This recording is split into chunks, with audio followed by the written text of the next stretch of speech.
Welcome in, everybody. It is Wild and Wacky Wednesday here on Main Street Sports Today, presented by the Tennessee Orthopedic Alliance of Columbia.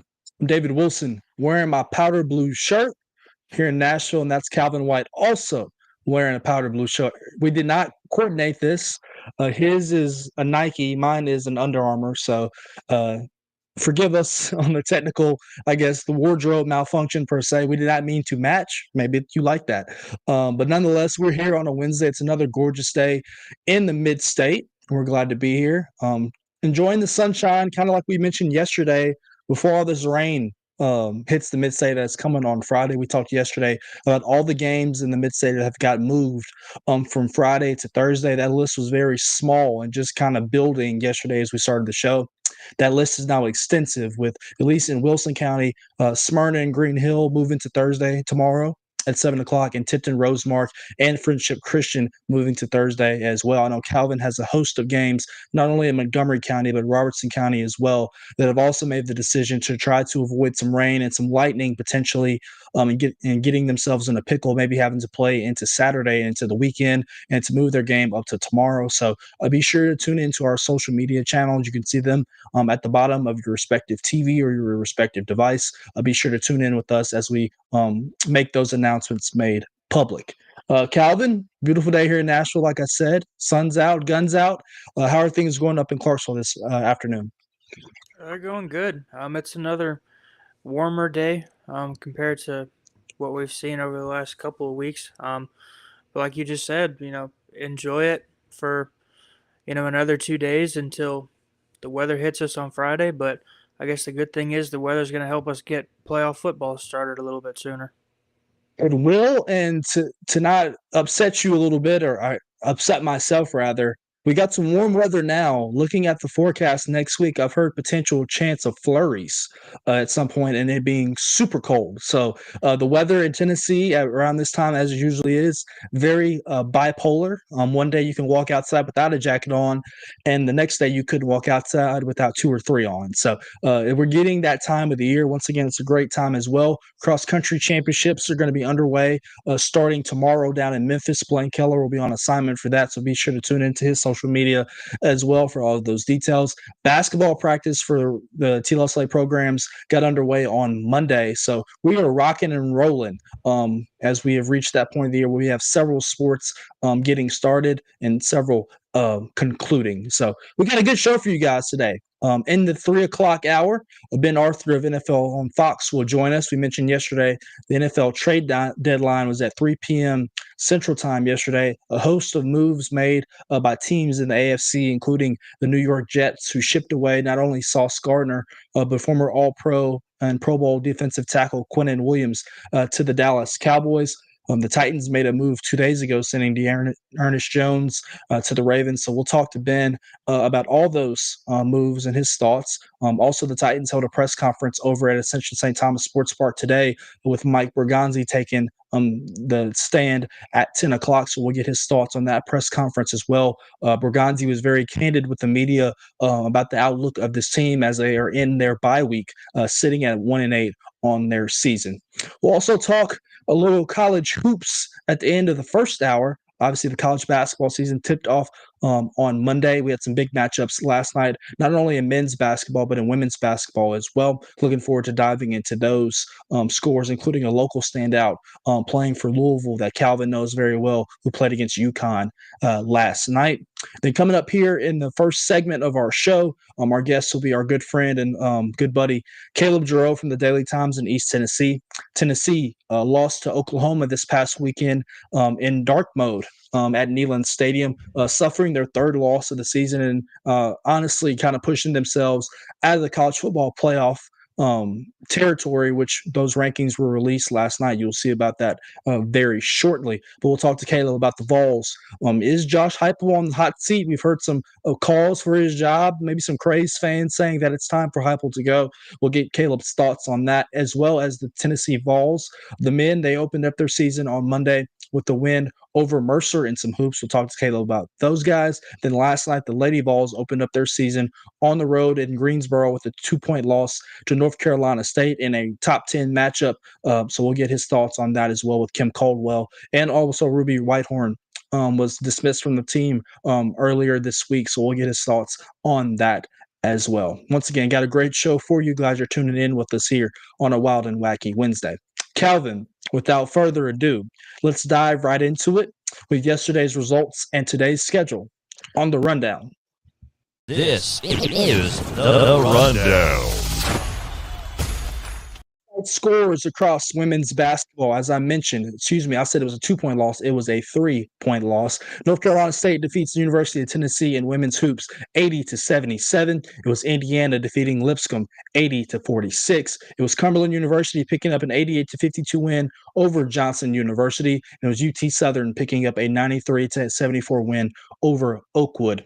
In men's basketball, Cumberland 88-72 victors over Welsh College. It was Oakwood in a doubleheader as well, defeating UT Southern on the men's side 77-75.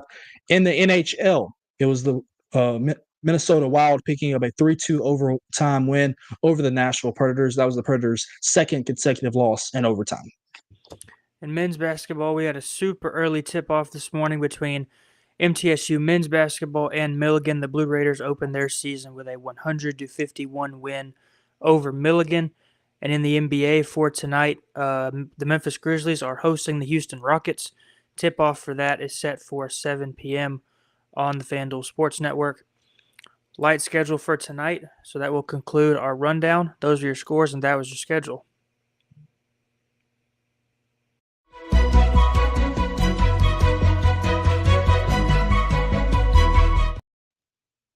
Ladies and gentlemen, your top stories brought to you by the good folks at Piggly Wiggly and Neely's Mill in Columbia.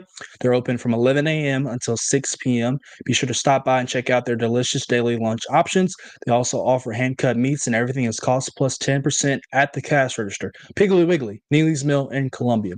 Presenting you our top story, and we talked about this yesterday in the grab bag, going over the initial playoff schedule that was released ahead of the first committee rankings that were published last night on ESPN at 7 o'clock.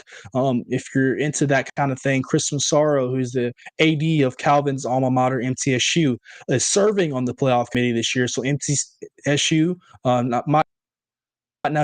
might not necessarily, make the playoff with their record. They will have a say per chance in who will be one of the 5 or 12 teams competing. And looking at the initial rankings, Calvin, it kind of unfolded, at least with the top 4 seeds, kind of like we thought about and admitted on the show yesterday. When you're looking at the bracket, we all kind of assumed that the top 4 teams would be Ohio State, Texas A&M, Indiana, and Alabama in those top spots. With Georgia as well. This is Mark. This is not the correct bracket. So if we can take that down, that would be great. Not trying to confuse anybody. This is not the bracket that was released yesterday. I was about to say, thank Ohio you for State that. might as well. Ohio State might as well get the national championship trophy ready with that bracket. It's fine. Ohio State was the number 1 team in the country. Indiana was listed number 2. Texas A&M was listed number 3, and Alabama was number 4. Kind of how we predicted with the top 4. The way the rest of the bracket worked out, Calvin. Georgia was number 5. Ole Miss was number 6. BYU 7. Texas Tech 8. Oregon 9. Notre Dame at 10. Virginia at 11. And Memphis at 12. Now to dive deeper into that. Memphis and Virginia were not necessarily ranked in the top 12 of the committee's bracket, but since that Virginia would be the highest of the ACC teams, and they are projected as of right now to be the quote-unquote ACC champion, obviously they automatically get a berth into it. And then Memphis would be the highest group of 5 team that gets into the dance. A group of 5 team is automatically given a spot in the 12-team bracket. Now, a reminder to those that are just kind of new to the program or new to the rules, changes that occurred this past offseason. Last year, the top 4 conference champions of each conference of the Power 4, the ACC, the Big 10, the Big 12, and the SEC, were automatically given a first-round buy-in of those 4 spots. That is not the case this year. Those top 4 spots are going to go to the top 4 teams ranked in the country. So, Calvin, looking at the initial bracket, for me as a Notre Dame fan, I'm pretty happy with that draw. I take it right now. But just give us your thoughts on those top 12 teams and maybe some potential matchups that obviously this is going to change over the next several weeks. We have a lot of football to be played, but just your thoughts on maybe what the committee did or did not do that you liked. Yeah, I think they got the top 4 right. I mean, I don't really think there was much discussion about who the top 4 was going to be, but like you said, if you're Notre Dame, you kind of have to like that draw.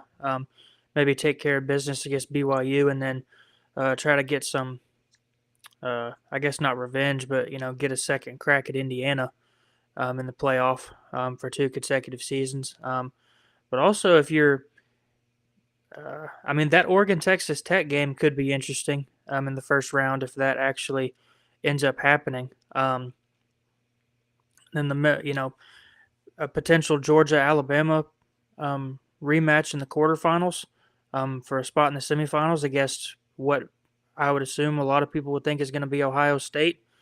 I think Ohio State-Alabama would be a better game than Ohio State-Georgia. But, you can never count out any of those SEC teams. But, I think and I mean, not really surprising, but it's just somebody we never see be this good at football is Virginia.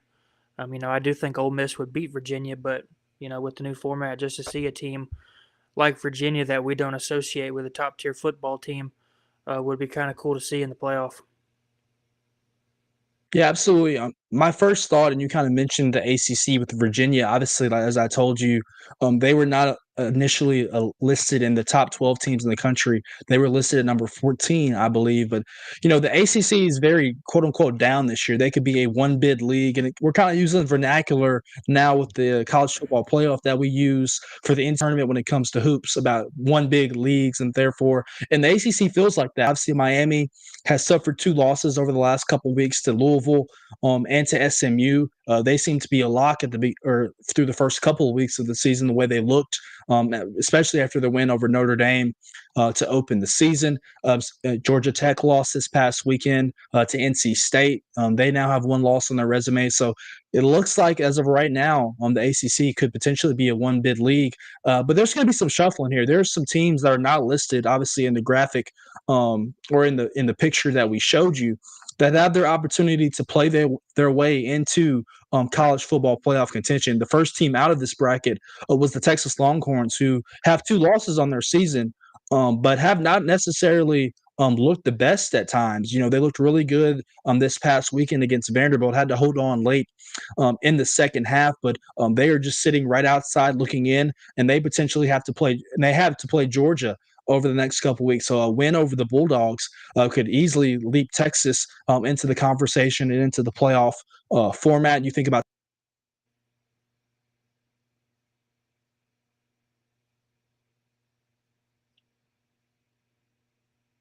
Looks like we lost David again. I kind of think that. Hi, David. I didn't go anywhere. I didn't. Yeah, I'm here. I'm here. Mark took you away. Mark kicked you out. No, you're fine. I said the Sooners have 2 losses on their season. They have an opportunity to play themselves back into contention as well. And then the hometown team here in Nashville, Vanderbilt, they only have 2 losses now. They have Auburn and Kentucky coming up on their schedule, then Tennessee. So maybe not the 2 sexiest potential wins coming up with the Tigers and the Wildcats, but a 2-loss Vanderbilt could easily maybe find themselves on the back door looking in as well. So it's going to be interesting. We got a lot of football to be played. I guess the team that's kind of been some controversy when these rankings came out, and please don't hurt my feelings, Calvin. Notre Dame is going to be a talking point. 2 losses. Thank you, Mark, for putting that up. Two losses. Notre Dame sitting at number 10 with losses to number 3 Texas A&M on the last play of the game by 1 point, and a loss to Miami in the first week of the season by a field goal. With no maybe true signature ranked wins, they do have a ranked win over South Carolina or University of Southern Cal, USC. But Calvin, what are your thoughts on the Fighting Irish being at number 10 in the initial ranking, at least sitting at 6-2, your highest 2-loss team? Yeah, I mean, it feels like Notre Dame does this a lot. They take their lumps early, and then, they just dominate the rest of the schedule and find a way to make a run in the playoff. They lost to, who was it, Northern Illinois last year and made the national championship game. That ended up being their only loss, I believe, until the national championship game. And even when they made the championship game, they lost to the best team in the country in Ohio State. So, you've got to like that draw if you're Notre Dame, I would think. Indiana looks legit right now. We talked about, I think, last week, or it might have been yesterday, that, Indiana's not going to play Ohio State in the regular season, but they could play them in the Big Ten championship game. I think that would be kind of the real litmus test for where Indiana's at right now. I think depending on, if that game happened, how Indiana looked, that might scare Notre Dame a little bit more if these matchups end up happening. But if you're Notre Dame and you get this draw, I'd imagine you'd be pretty excited about it. Yeah, you would have. The Holy War got rekindled last week with Boston College and Notre Dame. But could you imagine the Fighting Irish, the Catholics, taking on the Mormons of Brigham Young and Provo in the first round, which will be at site? And then obviously last year, the first ever 12-team college football playoff was Notre Dame hosting Indiana in South Bend. And this bracket, if it worked out, would have Notre Dame facing Indiana in the quarterfinals, the Battle of Indiana. Yet again. So I think Notre Dame fans would take this draw, potentially facing BYU, Indiana, and Texas A&M in a rematch, and a team that you felt like you should have beaten in week 3 of the season. I think Notre Dame fans would take this draw and be on the opposite side of the bracket of Georgia, Alabama, and Ohio State.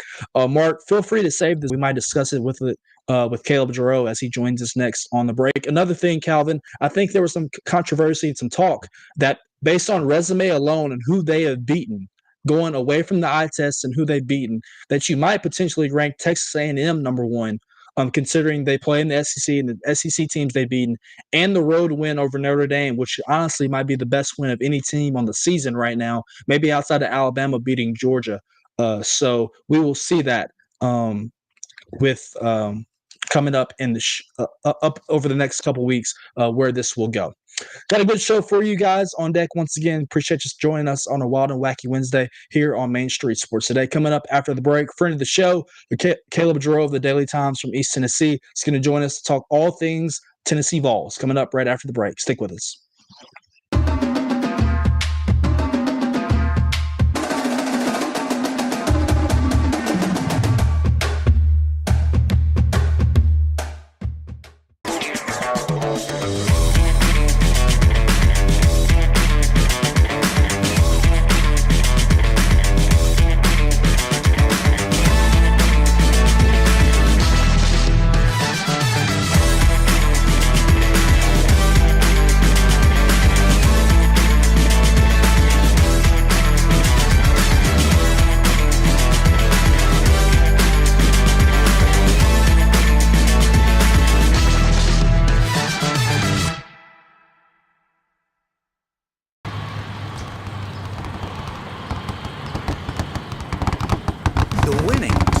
Closer. All new Sportsbook, the latest gaming machines, live horse racing, and more. The Mid Gaming Hall, Kentucky Downs. Winning just got closer. This holiday season, the largest lantern festival in the country returns to Nashville Zoo. Experience more than 1,000 all-new handcrafted lanterns, towering creatures, magical worlds, and a North Pole village.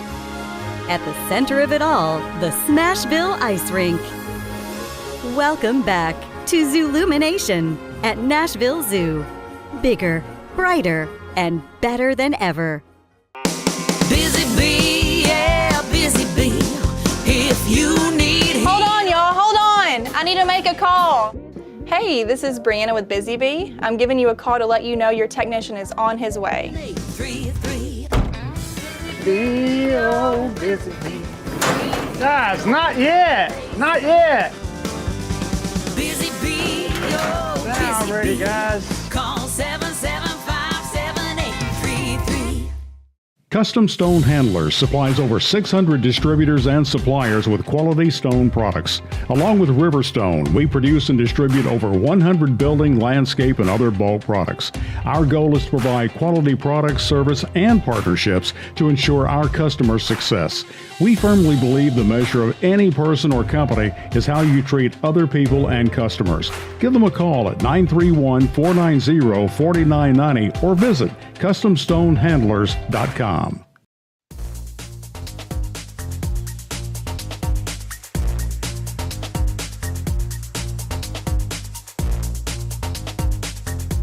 Welcome back in. It is Wild and Wacky Wednesday here on Main Street Sports Today, presented by the Tennessee Orthopedic Alliance of Columbia. I'm David Wilson. That is Calvin White. Joining us now, friend of the show from East Tennessee, Caleb JARREAU of the Daily Times. Not rocking his powder blue shirt like either Calvin or I, so maybe we need to get on the same page with him on the wardrobe. But Caleb, how are you doing this afternoon? I'm doing good. I wish you guys would have let me know. I've got a wide variety of blue shirts I could have brought out today. We could have all been matching and, maybe look like some Smurfs over here on the show. Yeah, we did not coordinate this. Calvin's got the Nike. He's repping that. I'm repping the Under Armour. So we did not coordinate it, but neither here. We're wearing some blue and fittingly, as you said, kind of looking like some Smurfs. So let's dive right into it, though, Caleb. Obviously, it's a busy week on Rocky Top with women's basketball, men's basketball, and football all playing this past week and getting underway. Let's start things off with Josh Heupel and the Vols this past Saturday night. Lost to Oklahoma in dark mode at Neyland Stadium, suffering their third loss of the season. Oklahoma 33-27 victors over the Vols. Taint Sandell, what a kicker for the Sooners, had field goals of 55, 51, 40, and 55. John Mateer with the game-sealing 1-yard touchdown with 1:40 left in the fourth quarter. Just kind of give us your original thoughts on this game, Caleb. Obviously, Joey Aguilar, maybe not the crispest game, throwing 2 interceptions and suffering a lost fumble. Just kind of thoughts on what happened this past weekend at Neyland Stadium. Yeah, I think it would be fair to call this one of the toughest losses of the Josh Heupel era at Tennessee, just because of the way the game played out. Honestly, after several weeks of the defense struggling, I know I talked about it with you guys as well. Like, Tennessee's defense was its weakness. It honestly didn't play a very bad game against Oklahoma, especially in the first half, but just offensively, you had some of the worst execution of the season from Tennessee. You talk about that fumble that Joey Aguilar had that turns into a 71-yard scoop and score. It looked like a miscommunication where David Sanders down blocked. Maybe he thought a guard was pulling to, kind of help out on that edge.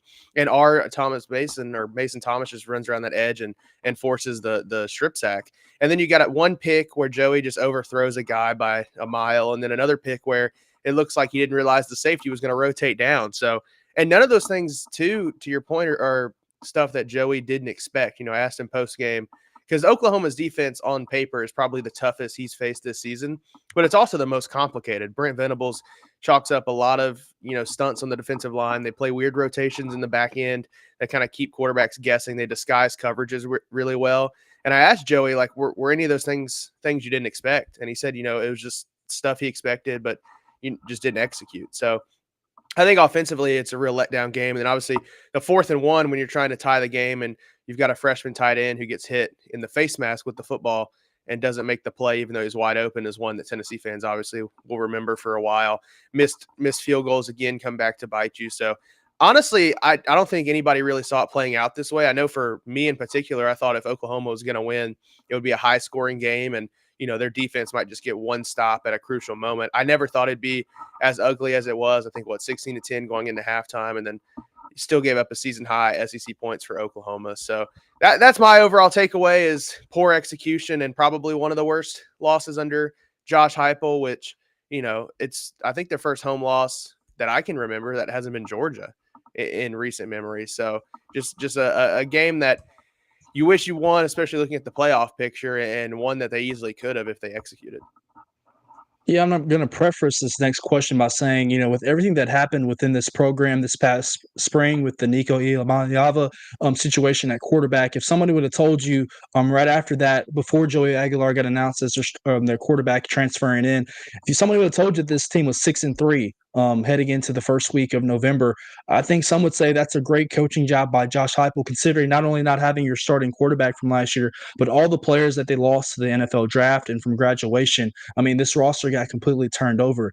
With that being said, there's like a segment of the fan base, Caleb, that's like calling for Josh Heupel's job over the last couple of days, which is nuts to me considering kind of how he's raised the standard at Tennessee compared to what he inherited. So kind of just talk about that, maybe that section of all nation that's ready to run the door. But, this team was not last year's team. Well, the talent gap is not the same.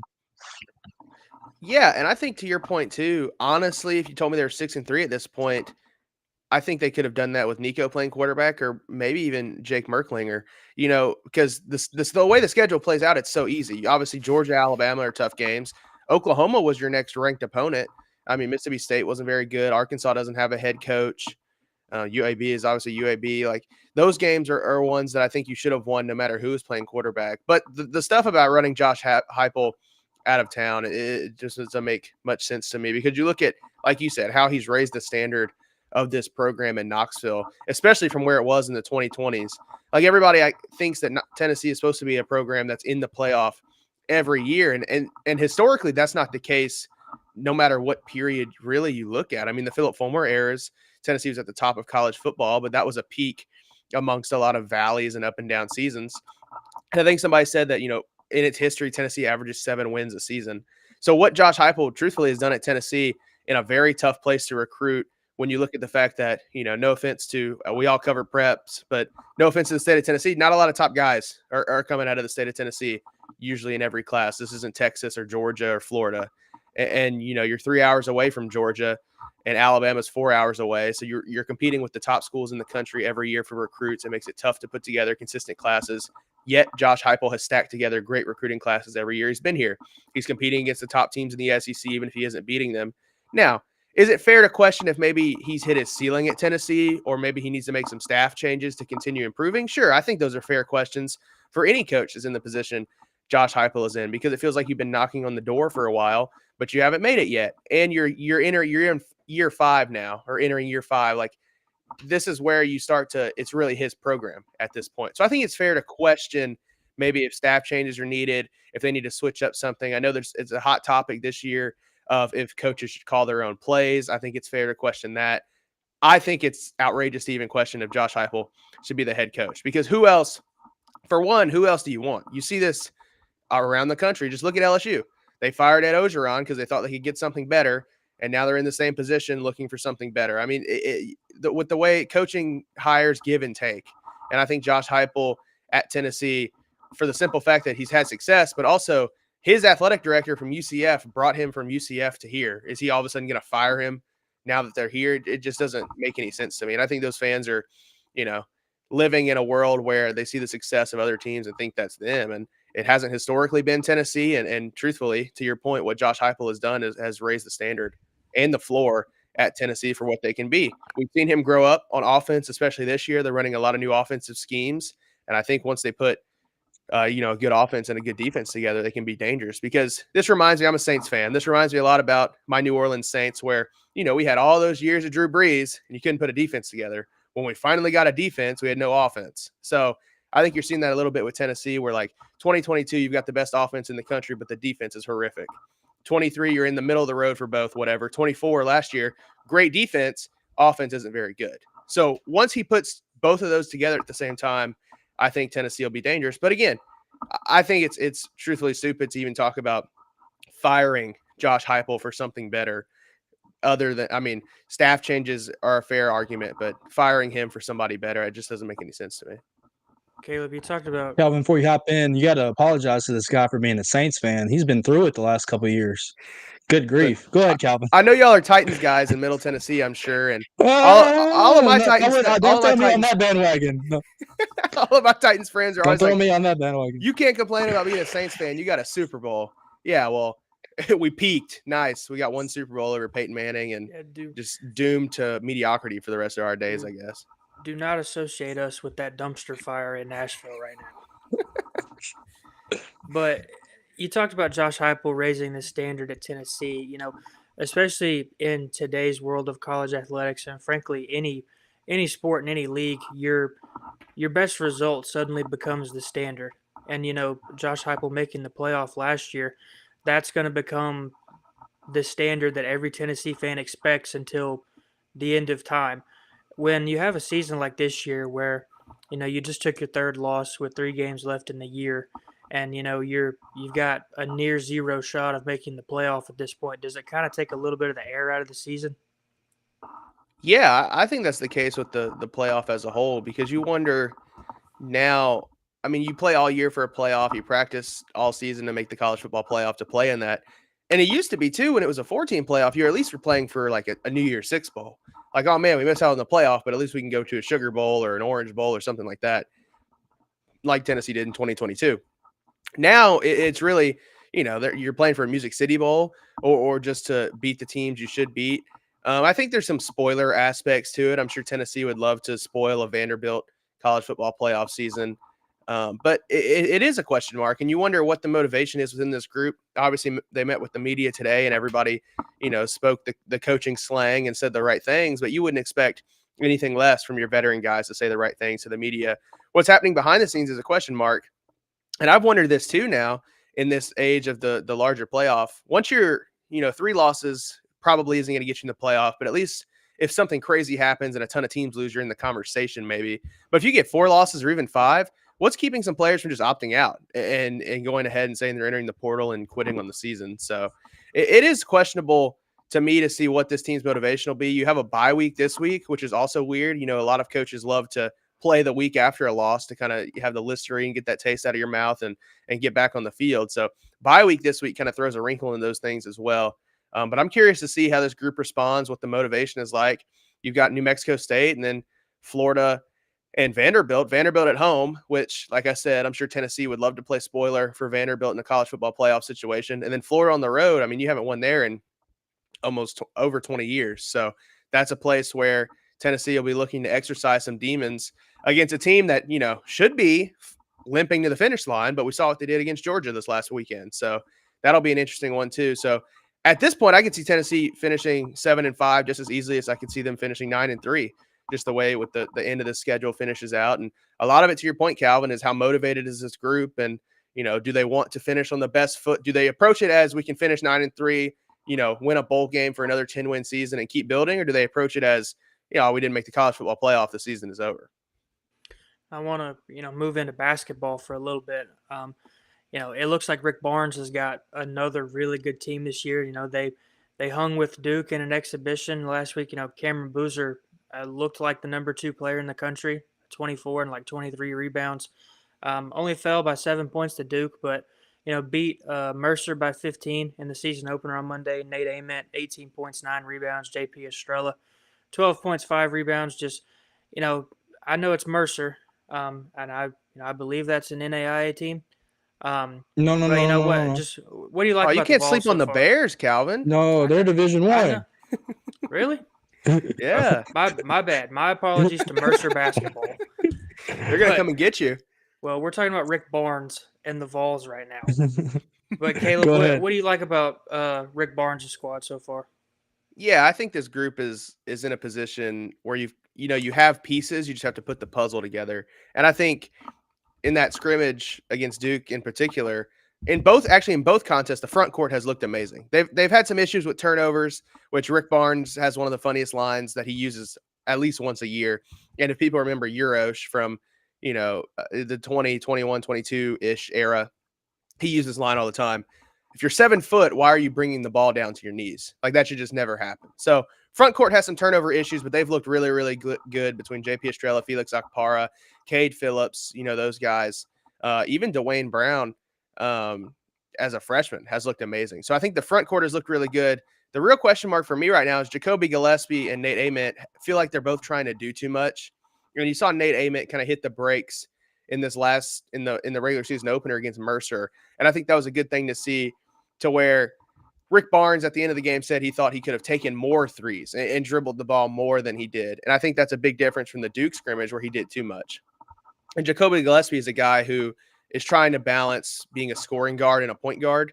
He's always been a pass first guy, but now Tennessee kind of wants him to do a little bit of both and basically fills the Kai Ziegler's role, but also be somebody they can rely on for points. And I think against Duke, he kind of pushed that a little too much, and that resulted in the inefficiencies and poor play.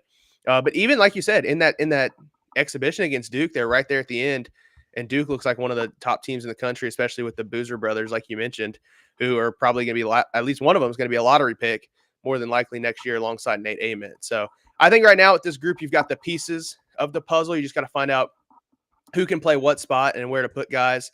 You know, Amari Abram is a guy I think can be a really good piece for this group. The transfer from Louisiana Tech, who's got a ton of college experience, but it feels like he's still trying to find his footing on what he's supposed to be doing. So offensive efficiency, it's Rick Barnes. We see scoring droughts. You see long stretch without field goals. That's been a thing for the last 2 or 3 years. Defense is not where he wants it, but it'll come around.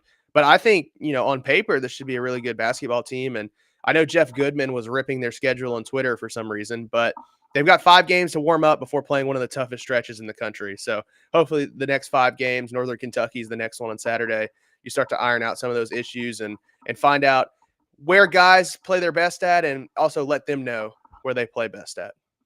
Jeff Yeah, Goodman's Caleb, always sticking ripping somebody. he is. Caleb, sticking with the men's side really quickly, it was announced earlier today that they announced the home and home series with Purdue starting in 26-27. Obviously, Purdue is the number 1 team in the country going into this season. They picked up a big win yesterday to start their season. Just kind of give your thoughts on that series with Rick Barnes and them scheduling a non-conference opponent like Purdue. Yeah, I think it's a good non-conference game. You know, contrary to Jeff Goodman's point, Tennessee usually schedules good in the non-conference. You think, you know, the past couple of years you had the home and home with Illinois, which was a fun one. They usually always end up playing a team in Brooklyn. This year they're in the Players Era men's tournament. I think last year was the year they went to the Bahamas and played some top teams in that tournament as well. So Greg Polinsky does all the scheduling for Rick Barnes, his assistant coach. And they've never shied away from playing good teams. Like I said, Illinois, obviously ACC, SEC challenge, you get stuck with that one, but they've never shied away from playing good teams because they approach it as when you get to SEC play, you want to know what you have and you want to have been tested. And, you know, a lot of teams just play an easy cupcake schedule and then get to SEC play and have no clue what their roster looks like. So I think the Purdue home and home is a really good one. Every game they've played has been within 10 points. You know, in recent history, I think they played 6 times. You can't really talk about Rick Barnes' time at Tennessee without talking about Purdue. I'm sure it'll be a scrappy game. I'm sure there'll be a big man on either side that both teams hate. And, you know, Matt Painter and Rick Barnes will be 2 of the top coaches in the sport until they retire. So I'm excited for it. I think it's going to be a really fun game. And I'm really excited to see what it looks like when Tennessee goes to Purdue and plays in that environment, because I think both fan bases, obviously you have to have the mutual respect with how many times your team has played in the postseason, but I don't think either fan base will say they like the other. So I think it'll be a fun little series. And, you know, I think they're just down for a home and home, but I wouldn't be surprised if it got extended even more if both teams enjoyed it. It's a chance Caleb for Tennessee JARREAU, to get a little bit of get back after Ryan Klein and Zach Edey have haunted their nightmares for the last 5 years. For sure. Caleb JARREAU of the Daily Times of East Tennessee joining us here today on Main Street Sports Today, presented by the Tennessee Orthopedic Alliance of Columbia. Caleb, switching gears over to the Lady Vols and Coach Kim Caldwell. Before we get into their matchup yesterday that I saw on ESPN 2 against North Carolina State in Greensboro, it was announced earlier this week that Kim Caldwell had dismissed Ruby Whitehorn from the team after a second arrest. You've been on top of this. Just kind of give us your thoughts on that situation. Obviously, it's a very sad situation with a really good player that's, you know, had some valuable minutes for that program. So just kind of give us your initial thoughts on that and how that went down with the program. Yeah, I think honestly, you know, Coach Kim Caldwell's hands are tied. You know, it's her second legal run in 3 months for Ruby Whitehorn, and she's a player that the players and coaches all like. But like you mentioned, it was just a sad situation. And her first run in, she after the domestic assault and things like that, she ended up pleading guilty in court and had a judicial diversion agreement with the court, which basically said if she did anger management and some other things and stayed out of trouble, that, you know, in a year, those charges would go off of her record and everything would be okay. And I know internally with the women's basketball program, she did some things similarly with, you know, counseling and things like that. When you get into the second run in, especially for a program like Tennessee and you know, the Lady Vols brand, it was just a tough situation, and she ended up dismissing her from the team. And She said that she did that with 4 practices before the opener. So you look at that was probably, the day after it happened for Ruby. And it was after that exhibition as well as when she got pulled over and was charged with simple possession. So you're right. The players loved her. The coaches loved her. She was a very good player. But it was a tough decision. And I feel like Kim Caldwell's hands truthfully were tied with just really the timing of everything. So I feel like if both were isolated incidents, either way, I think the program could have worked through it and dealt with it suspension wise. But since it just happened so close, it was an unfortunate situation for everybody involved. Yeah, and they opened up their season yesterday in a top 10 matchup against Westmore and North Carolina State, a really good matchup between two really good teams. North Carolina State wins that one 80-77. Tennessee can't get a shot off at the buzzer, trying to tie and send it to overtime. Camille Pierre, the Vanderbilt transfer from North Carolina State, 21 points, 14 rebounds. Tilda Trigger, 90 points, 8 rebounds for North Carolina State. Talasia Cooper was doing Talasia Cooper things, 23 points for Tennessee and 11 rebounds. This is a really good matchup that went down to the buzzer. Caleb, Tennessee led this one early. North Carolina State came back in the second half. Just kind of one of those good top 10 matchups to start the season. Yeah, and I think it's a really good matchup on a neutral site. Didn't really feel neutral because it was in Greensboro, so I think that was 45 minutes from Raleigh. But it was a good matchup, and I think you saw some of Tennessee's youth in this game. Particularly, you look at the foul number. I didn't think the officiating was really good in the game, but at some point you have to adjust to the officiating, and you didn't see Tennessee's young players really do that, and they got blown out in the foul margin. And when you look at really everything was the same. They hit the same amount of field goals. Tennessee hit more threes, but NC State won the game in transition and on the free throw line. And Tennessee under Kim Caldwell is a team that thrives in transition, both defensively and offensively, and we're not seeing that yet. And I think that's just because, as Kim Caldwell has always mentioned, it takes a while for this group to kind of click in and pick up on the system and play it fluidly, no matter if they're old or young. And I think when you bring in 8 newcomers and 5 freshmen, those things start to get exacerbated. And also, especially in that late game situation, you look at the play, never really developed, kind of looked broken from the start. I think you can chalk that up too. Like, you've got freshmen and transfers on there still learning how to play for Caldwell, how to play in Tennessee's system, and also mixing that in when you're playing a really, really tough opponent in Westmore and NC State on the road. So, yeah, I think it was a good game. You saw a lot from Tennessee, a lot of good, a lot of reasons that they can be a top 10 team and maybe make a run at the top of the SEC with some of the best. And you also saw reasons why youth might end up hurting them this year. But for a team as young and with a ton of new players like this one, I think playing this game early, getting some film, and looking to improve from it is pretty big for this group. Yeah, Caleb, I watched really quickly, Calvin. Sorry about that. Caleb, I watched their game last year here at Vanderbilt that went down to the buzzer as well with Michaela Blakes with her game-winning shot. I said this, Kim Caldwell is not afraid to sub. It's 5 in, 5 out. She had 5 subs ready at the table 1 minute into the game, and that was the case kind of yesterday. She went 11 deep with her bench. You mentioned those highly touted freshmen that have came in. Maybe talk more specifically about a couple players that you have to play big roles for this team, in addition to obviously Talasia Cooper and Z Spearman that are returning for this group that got a lot of minutes last year. Yeah, and to your point, she usually does sub 5 in, 5 out. But when you see her get in big games or close games, that number usually drops. So you saw, she played 11 players, but I think, 3 or 4 of those didn't even hit 10 minutes on the floor. And I think that's not something she'd like to do this early in the season, because usually she likes playing a ton of players early in the year to see what she has, what matchups work, what rosters work, and lineups, and then sub that way. But yeah, I think Jada Civil looked great yesterday. She's a prospect that was highly ranked from Florida that Tennessee brought in. And she's somebody that can replace, specifically that role that we've talked about with Ruby Whitehorn being out, but also just somebody who can add, ball handling skills while also being able to score the ball, which is something this team needed last year, is extra ball handlers to kind of help out Talasia, and in last year's sake, help out Samara. So she had 13 points. Talasia led the way with 23. Janiah Barker, I know you asked about freshmen, but she's a transfer who has a lot of name recognition, was at A&M and then went to UCLA. She ended up with 15 points and shot 3 of 5 from the three-point line and just kind of looked like a natural from beyond the arc, which I think was big, especially for how this team plays, that you want your bigs to be able to shoot and kind of play any role you need them to. Mia Paldo is who Tennessee drew up the last shot for. She ended with 10 points. Not the most efficient night from her, but again, as I talked about on the men's side, I think you see some of the wanting to force things and feeling like, you come in with all this pressure as a top-ranked recruit, as a 4-star. you really want to force it and impress people, and you don't need to do that as much. So I think the game will slow down for her eventually too. Those two were the two freshmen that impressed me the most. I think you got good things at Denia Prawl in stretches. She was from IMG, the top ranked prospect in this freshman class, but you still need to see some growth from her. Nia Robertson's another transfer I think will be good. She came from SMU, but a problem for her last year, she wasn't efficient, took a ton of shots. We didn't see her be very efficient yesterday either. Went 3 for 9 with 7 points.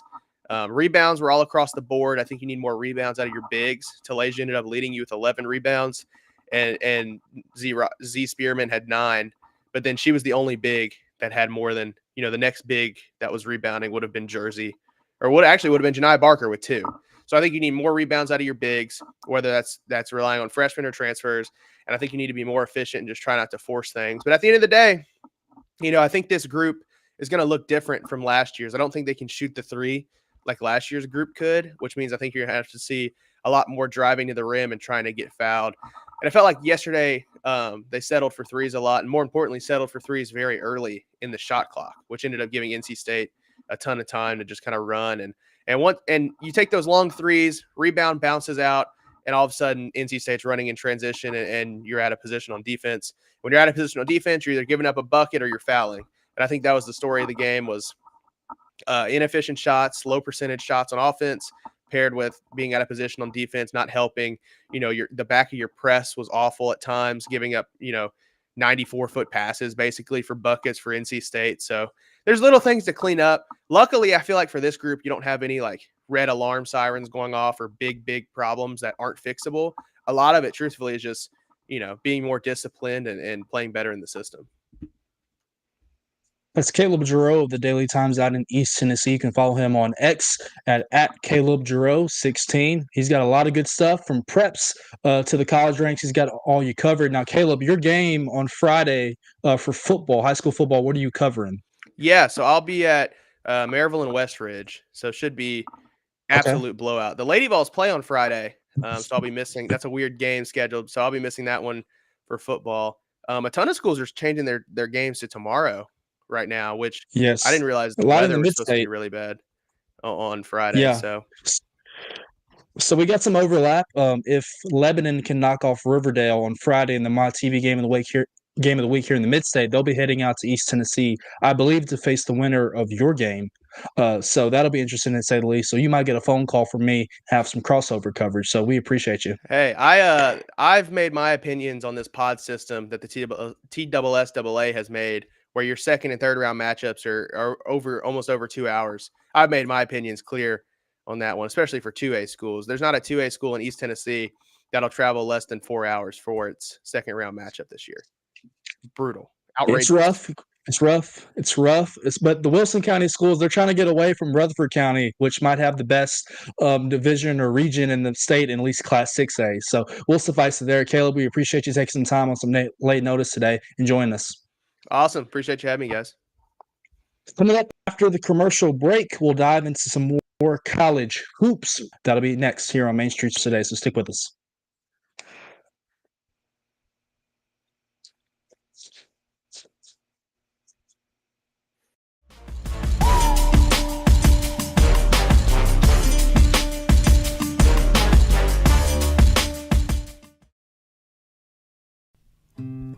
Columbia Power and Water Systems is dedicated to bringing our customers reliable, local service.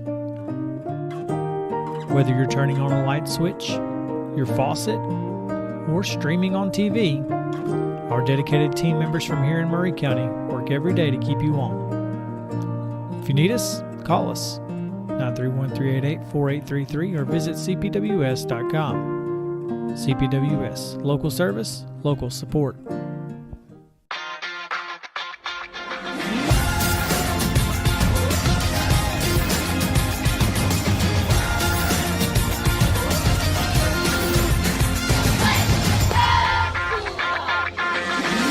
Zion Christian Academy at zioneagles.org or 931-388-7531. You can schedule your appointment to visit their beautiful campus. Again, zioneagles.org or 931-7531 to schedule your visit today.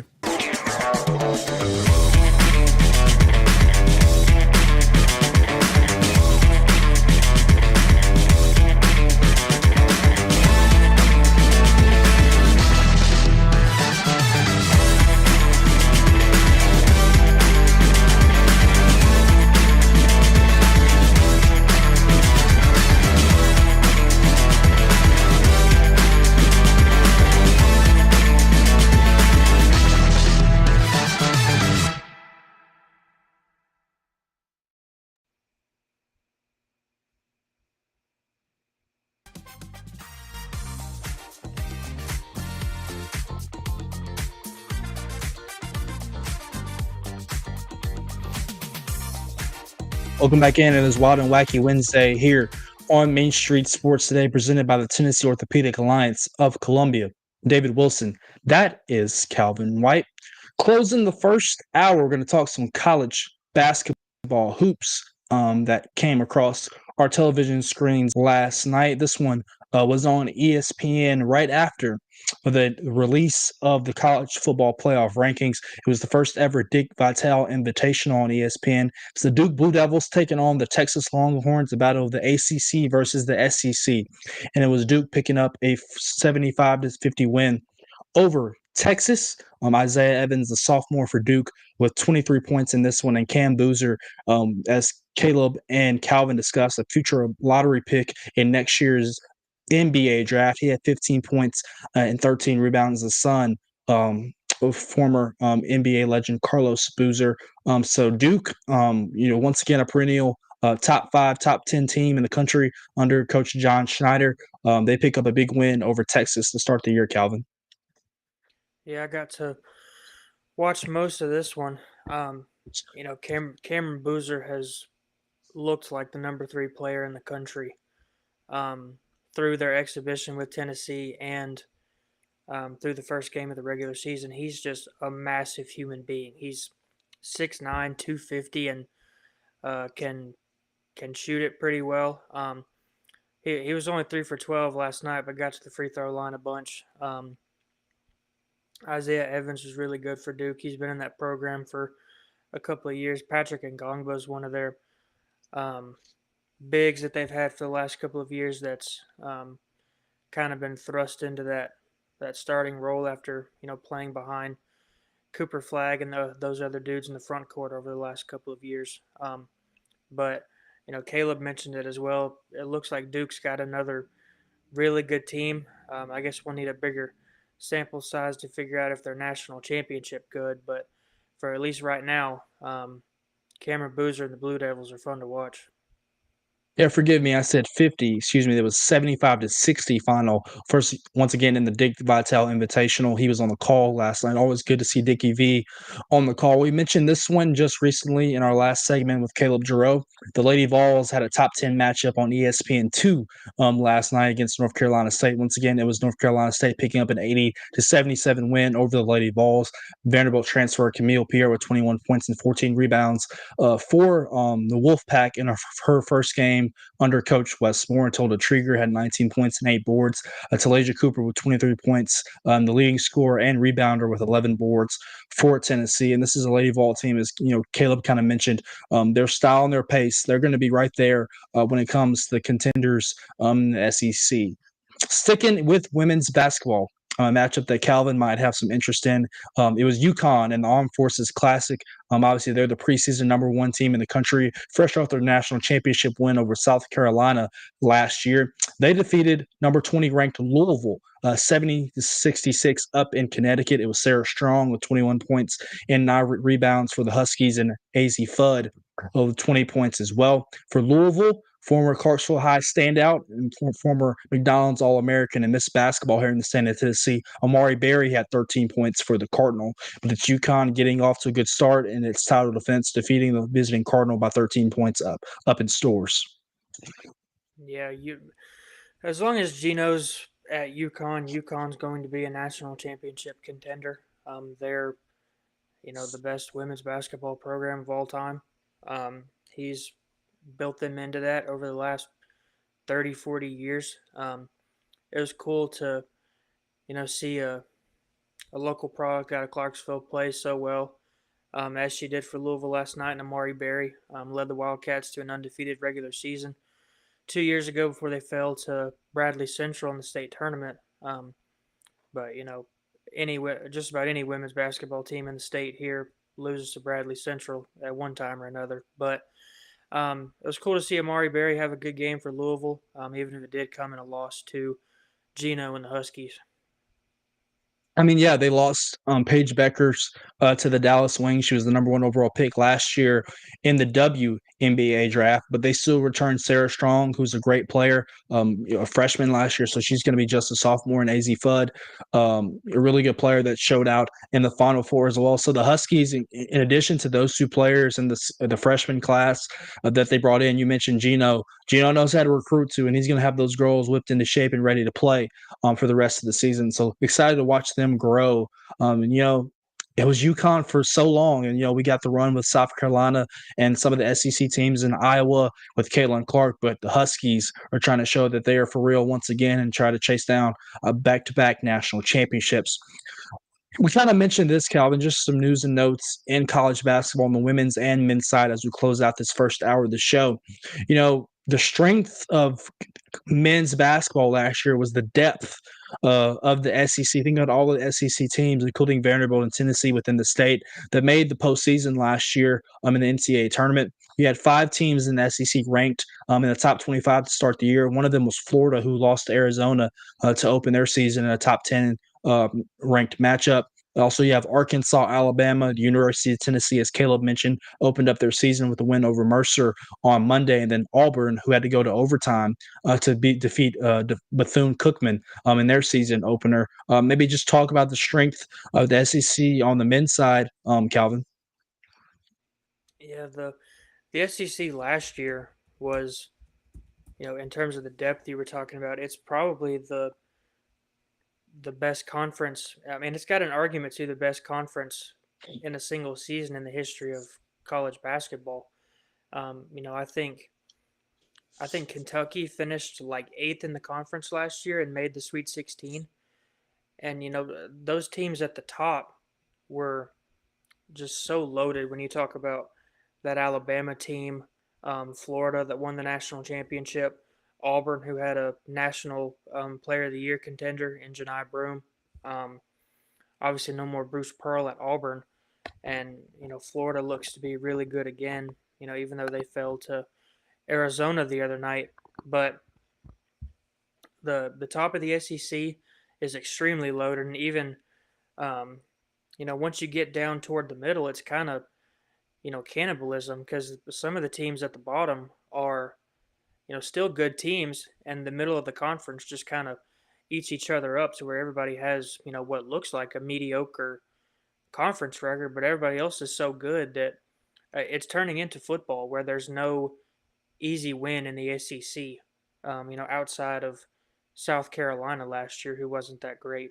But, if that trend continues, there's going to be night in and night out where there's no easy wins in the conference, and you've got to bring your A game just to beat just about anybody.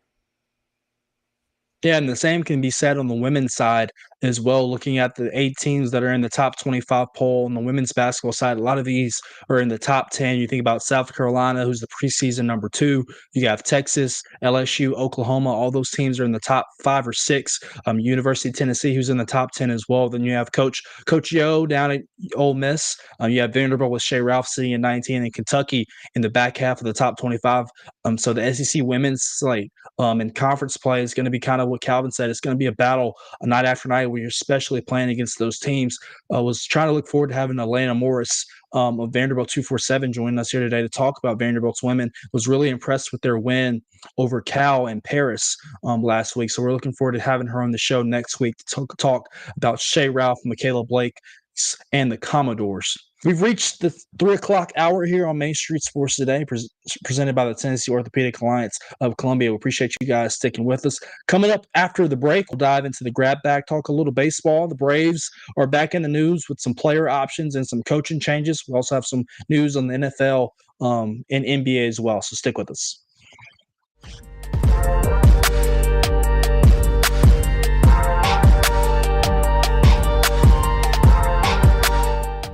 Jones & Lang Sporting Goods here in Columbia has been outfitting teams, officials, and anybody else from T-ball to college for 50-plus years. Be sure and check them out at 931-388-8060 or online at jonesandlang.com. Jones & Lang Sporting Goods, the look of a winner. Zion Christian Academy at zioneagles.org or 931-388-7531. You can schedule your appointment to visit their beautiful campus. Again, zioneagles.org or 931-7531 to schedule your visit today.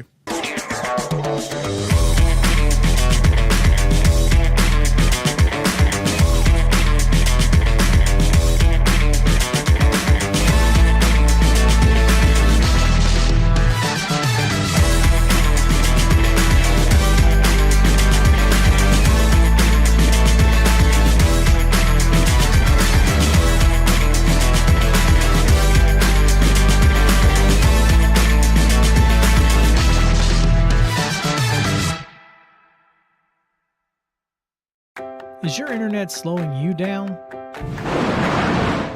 It's time for an upgrade.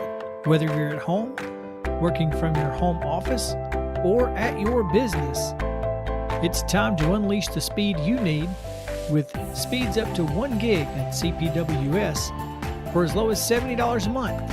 Give us a call, 931-375-7777. Local service, local support, CPWS. Piggly Wiggly, located in Neely's Mill Shopping Center, is Columbia's locally owned and operated Cost Plus 10 grocery store dedicated to serving the community with low prices and smiling faces. Piggly Wiggly offers fresh, hand-cut meats daily as well as daily hot plate lunches from their deli counter. You're certain to see smiling faces and a helping hand when you're here at Piggly Wiggly. Come by and check out our fresh produce, high-quality meats, and more. Down home, down the street, we'll see you at the Pig.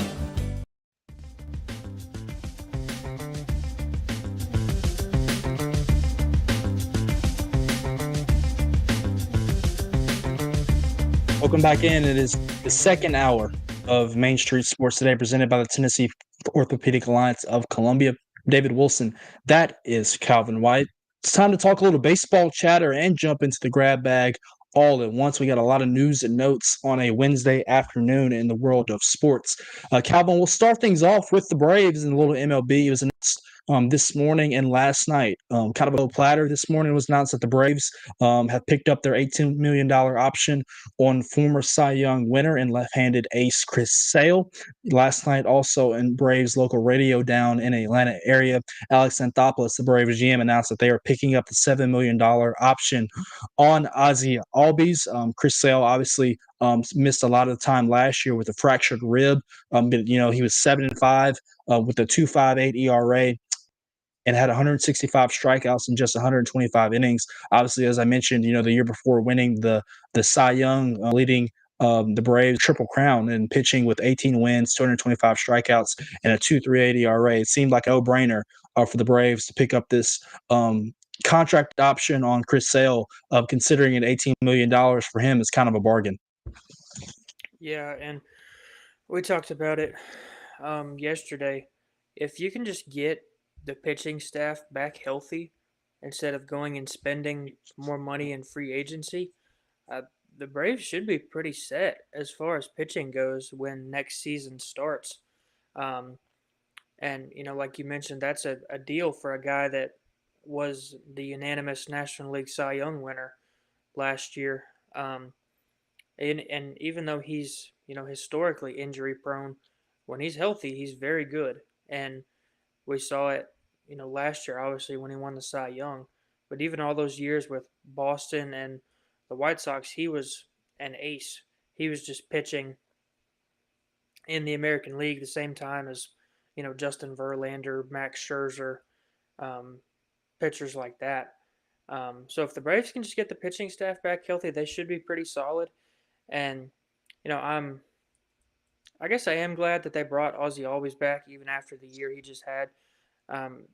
Every single year when Major League Baseball would release those lists of like the top 10 second baseman, Ozzie Albies was never on it.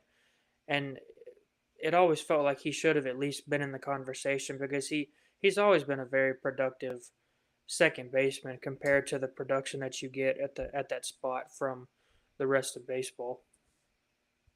Yeah, you mentioned the Braves pitching staff feeling really good about that. I think them healthy and kind of run it back as you would send a paper, looking at a combo of Chris Sale, Spencer Strider, and Spencer Schwellenbach. That top three feels really good. You also factor in Ronaldo Lopez, who missed really the entire season last year. Whether he's in the starting rotation or the bullpen, that's another great arm for you to have. And you think about guys like Hurston Waldrop, who really emerged last year, Joey Wentz, who you kind of claimed, and ate up a lot of really good innings. And that doesn't even count AJ Smith-Shawver, as Donnell Suggs mentioned yesterday, who joined us from the Atlanta Voice, who's going to be coming back from Tommy John surgery.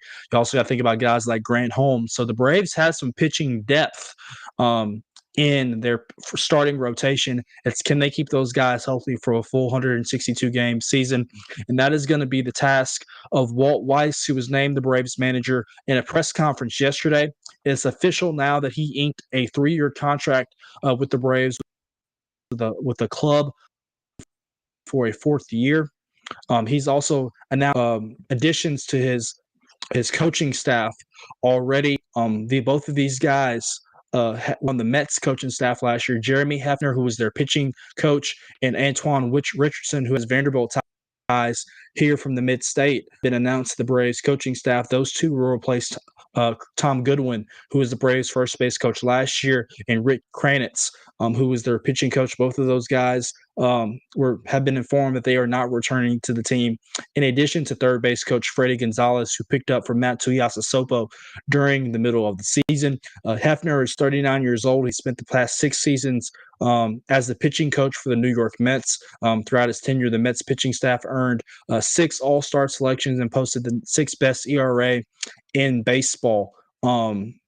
And then, you think about Richardson. He spent the last 2 seasons as the Mets first base coach, also served as their base running instructor and their outfield coach. They led the Major League Baseball, or I believe the National League, in stolen base percentage last year. He had Juan Soto stealing 30 bags, so maybe the Braves can get back to running a little bit and stealing some bases. Yeah, when you've got guys that can get on base and get into scoring position without having to depend on other guys to put the ball in play, it creates more runs. We saw that 2 years ago when Ronald Acuna Jr. was the National League MVP. He stole 60 bases or whatever it was he ended up stealing, and created so many more RBI opportunities for other guys down in the lineup. So they've got guys that can steal some bags. Ronald, if he's back fully healthy, Ozzie Albies. So I think if the Braves can maybe create some more scoring opportunities, especially after the last couple of years where the offense has kind of been stagnant, and we saw so many times where guys would get on base and get in scoring position, and they could just never deliver the big hit to score those runs. So if guys can get in scoring position, it makes it easier on those guys at the plate to knock them in. Yeah, absolutely. 2 noted submissions, or I guess subtractions from that list. The Braves have not announced their plans for a third base coach or a bench coach. Maurice Patton and I are hoping that those 2 vacancies will get filled by one Ron Washington and one Eric Young Sr. We will see. The Braves announced in the kind of the press release that they sent out today that the rest of the coaching staff would be announced at a later date. But for now, it's Antoine Richardson taking over the first base gig for the Braves, and Jeremy Hefner replacing Rick Kranitz as the pitching coach. Once again, both those guys coming over from the New York Mets after being released from Carlos Mendoza's staff this offseason. Last night, for the the Nashville Predators, in some NHL hockey, they dropped their second straight overtime affair. This one to the Minnesota Wild in a 3-2 contest last night. The Predators dropped to 5-6-4 on their season. Minnesota moved to 5-6-3. This one was up in Minnesota, so it was a 1-game road trip for the Preds, who are coming back home to Bridgestone Arena on Thursday. The Preds fell behind this one 1-0 in the opening period, and they trailed 2-1 after the second. They evened things up in the third period with a goal from Steven Stamkos, but it was the Wild picking up a 3-2 win over the Preds in overtime last night. As I look at my phone before we head off to the next topic about Jacoby Brissett, Mark, I wanted to throw this one in there. Got some college football news. This is coming from ESPN's Pete Thamel. It's Auburn and Notre Dame have agreed to a home-and-home series beginning in 2027 and 2028. The first all-time meetings between both these schools have storied traditions in college football history. The 2027 game is in South Bend, Indiana, and the 2028 game will be on the Plains in Auburn. And as the resident Notre Dame fan of the show, the schedule for the Fighting Irish in 2028 is looking pretty daunting as of right now. That their 2028 schedule would include meetings not only with Auburn, but with Clemson, Miami, Texas, Virginia Tech, and particularly USC. So a loaded 2028 slate for the Fighting Irish. Once again, those home games would be Texas, Arkansas, Clemson, and Miami. What a home slate. That would be road slate at Auburn, at Virginia Tech, at USC potentially if those two can renew their annual series. So, Calvin, the Tigers and the Fighting Irish doing a home and home together in 27 and 28. Yeah. I mean, half those teams aren't good that you just listed that Notre Dame's going to play. But you don't know what they're going to be in a couple years. I mean, we don't, but if history tracks, Okay. Notre Dame's going to go 10-2 again, and play in the college football playoff semifinals. Just get in a conference, play some teams that are actually good, and then we can. Notre Dame's good every year, but get in a conference, play somebody that's worth something in the regular season, and then maybe you might win a national championship. Maybe. We talked about this yesterday on the show when we jumped in back, and please forgive me. After the game on Monday night, after their win over the Dallas Cowboys on Monday Night Football, head coach Jonathan Gannon of the Arizona Cardinals said for now that remained the backup behind Kyler Murray. That is no longer the case. Kyler Murray has landed on island after a foot injury that has lingered him in the last 3 weeks. So that means for the next 4 weeks, Jacoby Brissett will be the starter for the Arizona Cardinals. He threw for 261 yards and had 3 total touchdowns in their win over Dallas on Monday night. The Cardinals are going to face a really good Seattle Seahawks team that is 6-2 on the road this upcoming week. They lost to the Seahawks by a field goal. But, you kind of mentioned yesterday, Calvin, Jacoby Brissett just being that consummate backup, able to learn so many different systems and feel like he gives you an opportunity to win. It's an opportunity for the next 4 weeks to continue to show what he can do. And maybe the Cardinals to make a bigger when it comes to him, at least for the rest of the season, competing against Kyler Murray for that QB1 spot in the desert. Yeah, he's been a really good backup for the Colts and the Patriots, and now the Cardinals. We talked about it yesterday, how they beat the Cowboys. Even though the Cowboys give up a ton of points, Arizona kind of helped Jacoby Brissett out a little bit and held the Cowboys, high-scoring offense to 17 points. And, Arizona's not great, but, I feel like if, Jacoby Brissett's track record kind of holds up, he's not going to win you a Super Bowl or anything, but he's at least going to be able to win you some winnable games out in Arizona. Yeah, absolutely. And, this Cardinals team is not that far. Granted, their loss against the Tennessee Titans gave away, looks uglier and uglier by the week. I mean, the Titans could easily be winless. Arizona really kind of gifted them that game with the DeMercado fumble and touchback that went through the end zone after that long run. But they've been in several one-score games. We mentioned their loss to Seattle by a field goal. They lost to Green Bay on a last-minute touchdown by Josh Jacobs. So Arizona has been in some games and has, quickly have their record look better if they finish some of those games with the win column. So they will be a team to monitor. Obviously, that NFC West is absolutely loaded with some really good teams with the Seahawks and the 49ers all above 500 after not only division titles, but number 1 seeds in the NFC playoff picture as well. To the world of the NBA, some high-profile players are going to miss some time with some injuries. It's been announced that Zion Williamson of the New Orleans Pelicans, who seems like he can never stay healthy, the number 1 overall pick in the same draft with Ja Morant. And I think you could argue now that Ja Morant has turned out to be easily the better and more consistent NBA player, despite his off-the-court controversies. Zion Williamson will miss at least the next 7 to 10 days with a hamstring injury that will limit him.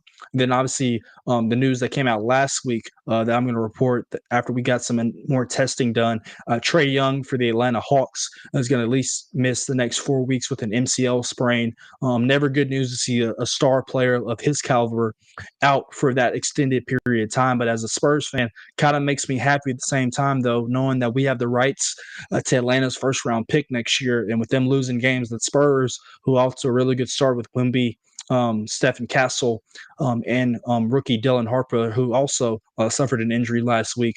Maybe could get a crack at another top 5 pick. But Calvin Zion and Trae Young both going to miss some time in the NBA. Yeah, if Zion could ever stay healthy, he would be one of the best players in the league.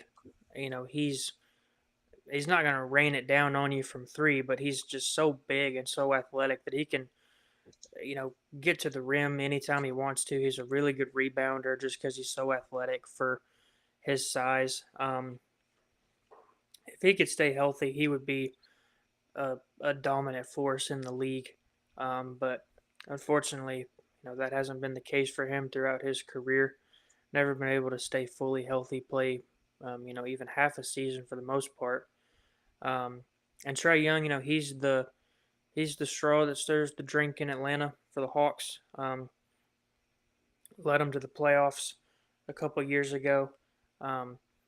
And, he's one of the, I wouldn't say, two-way, just in terms of being able to score and set up his teammates and, rack up those assists. So 2-star players in the league that are going to miss some time, and hopefully they make quick recoveries for their respective squads.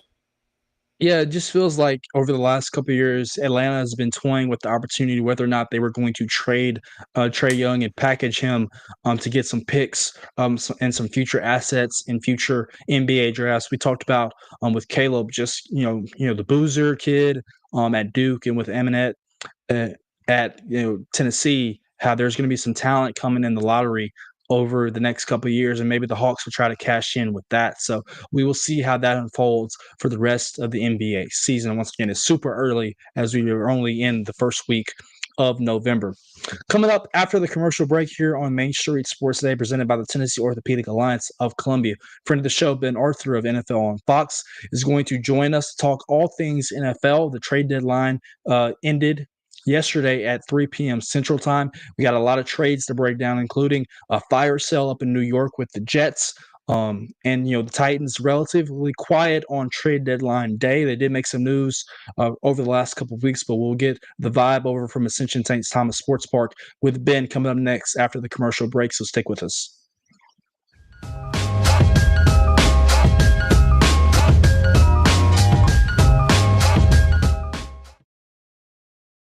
This holiday season, the largest lantern festival in the country returns to Nashville Zoo. Experience more than 1,000 all-new handcrafted lanterns, towering creatures, magical worlds, and a North Pole village.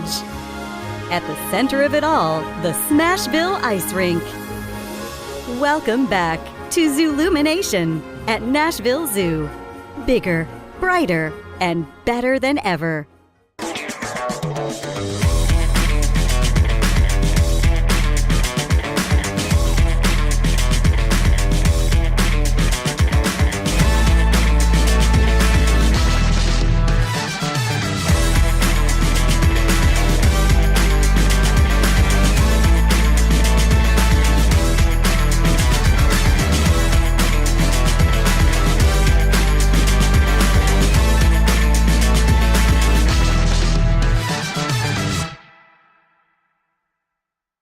Jones & Lang Sporting Goods here in Columbia has been outfitting teams, officials, and anybody else from T-ball to college for 50-plus years. Be sure and check them out at 931-388-8060 or online at jonesandlang.com. Jones & Lang Sporting Goods, the look of a winner.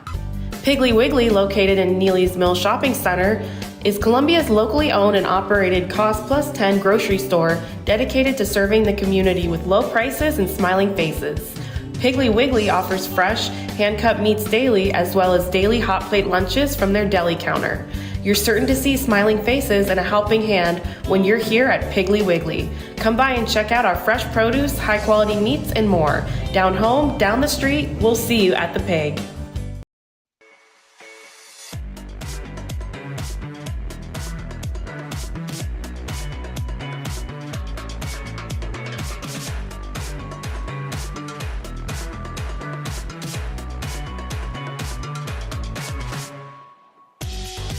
Welcome back in to Main Street Sports Today, presented by the Tennessee Orthopedic Alliance of Columbia. David Wilson. That is Calvin White. Gearing up for our buddy Ben Arthur from NFL on Fox to join us to break down all the moves from the NFL trade deadline yesterday afternoon after it commenced at 3 o'clock p.m. Calvin, it was a relatively quiet day for the Tennessee Titans. They did not make a trade yesterday per se, but they did make a couple moves prior to the deadline and then the weeks before. A couple days ago, they traded Draymond Jones, their defensive end slash kind of outside linebacker, to the Baltimore Ravens for a conditional fifth-round pick that could move up into the fourth round with a trade. Ben is here now. I'm hearing that. Okay, let's go ahead and welcome in Ben, and he'll help us break down all the news and notes from over with Ascension St. Thomas Sports Park with the Titans.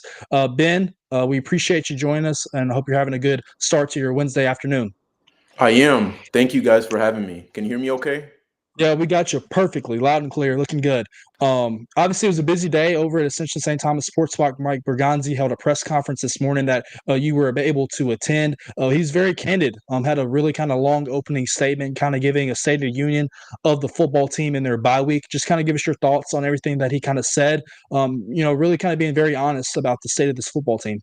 Yeah, I actually wasn't at the press conference. Okay. I had to watch via the stream. But yeah, as you said, transparency, honesty, things we haven't really seen from the Titans the last couple years. And I know it was refreshing for the fans to be able to hear that and for Mike Borgonzi to really have the stage, right? A lot of the times it's been him with Chad Brinker, and it seems like there'd been kind of like a shadow with Brinker there. And for the first time that I can remember, at least in a while, that it's just been just been Borgonzi.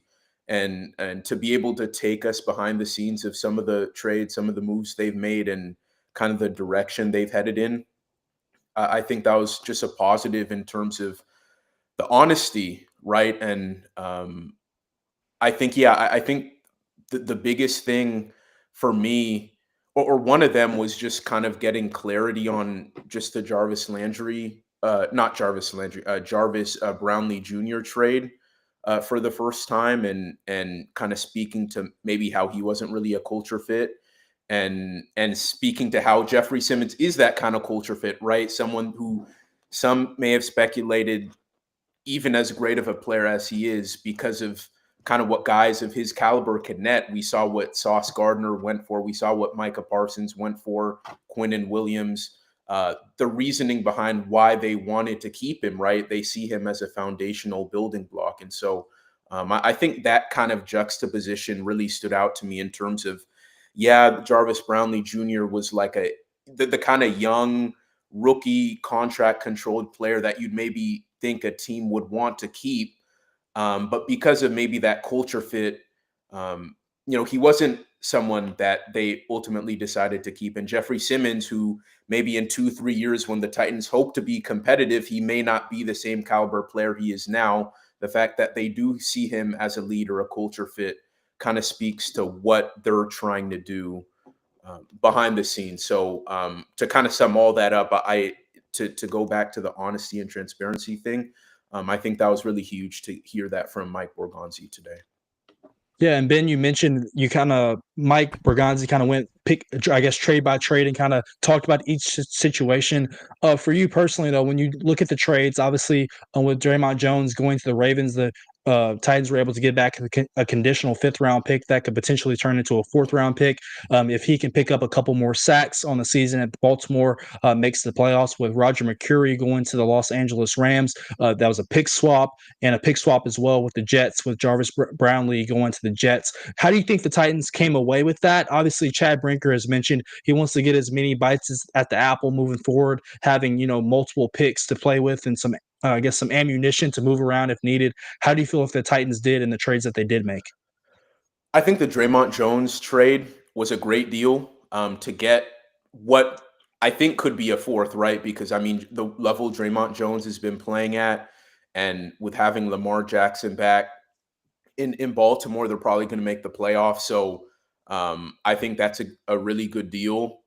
I think they could have probably gotten more for Jarvis Brownlee and Roger McCreary, just kind of looking at the terms on paper. But then again, we don't really know what what was going on behind the scenes, right? But I think in terms of what they were able to net for Draymond Jones, I thought was a pretty good move in totality.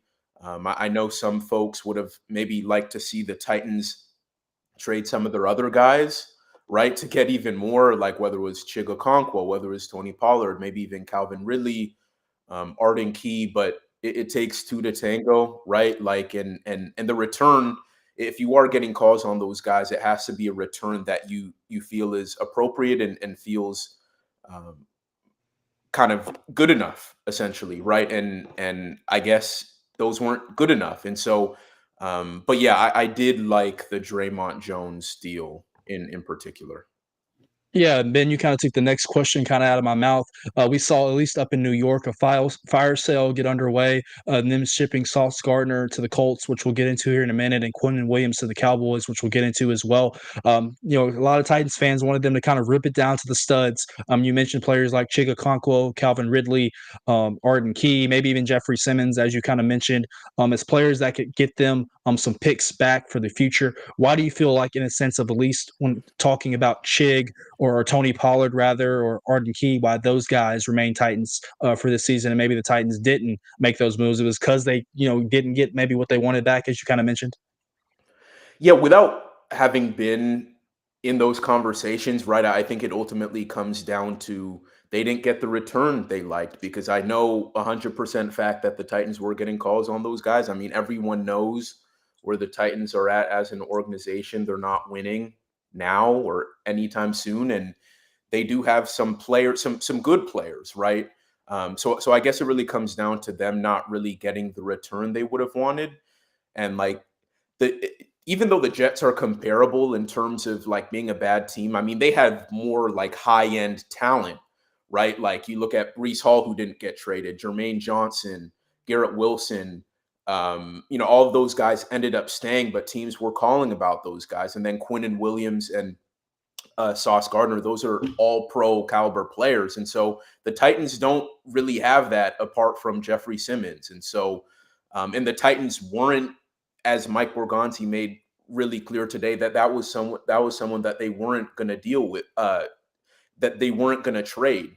And that's the guy who had the most value to get a potential like Sauce Gardner type of return. And so, yeah, I think that's what it comes down to, the Titans not getting the return that they would have liked. But I think the positive thing for them, I think they're getting closer. If you remember in the offseason, Chad Brinker talked a lot about having like, what was it, like 30 picks over the next 3 drafts. I think they're at 24 or so. So they're getting closer to that. And with the way the season is going now, they're probably going to get the first or second pick.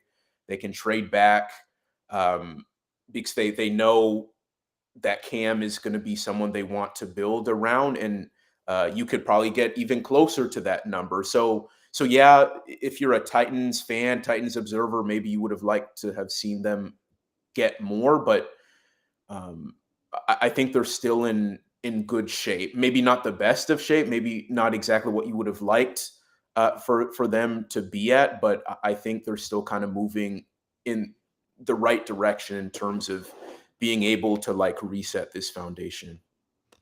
Ben, I talked about this with David yesterday. When you talk about teams like the Titans and the Jets, or I guess really it's only the Titans in this scenario, just because the Titans don't have those really good pieces to trade away for valuable returns like the Jets did.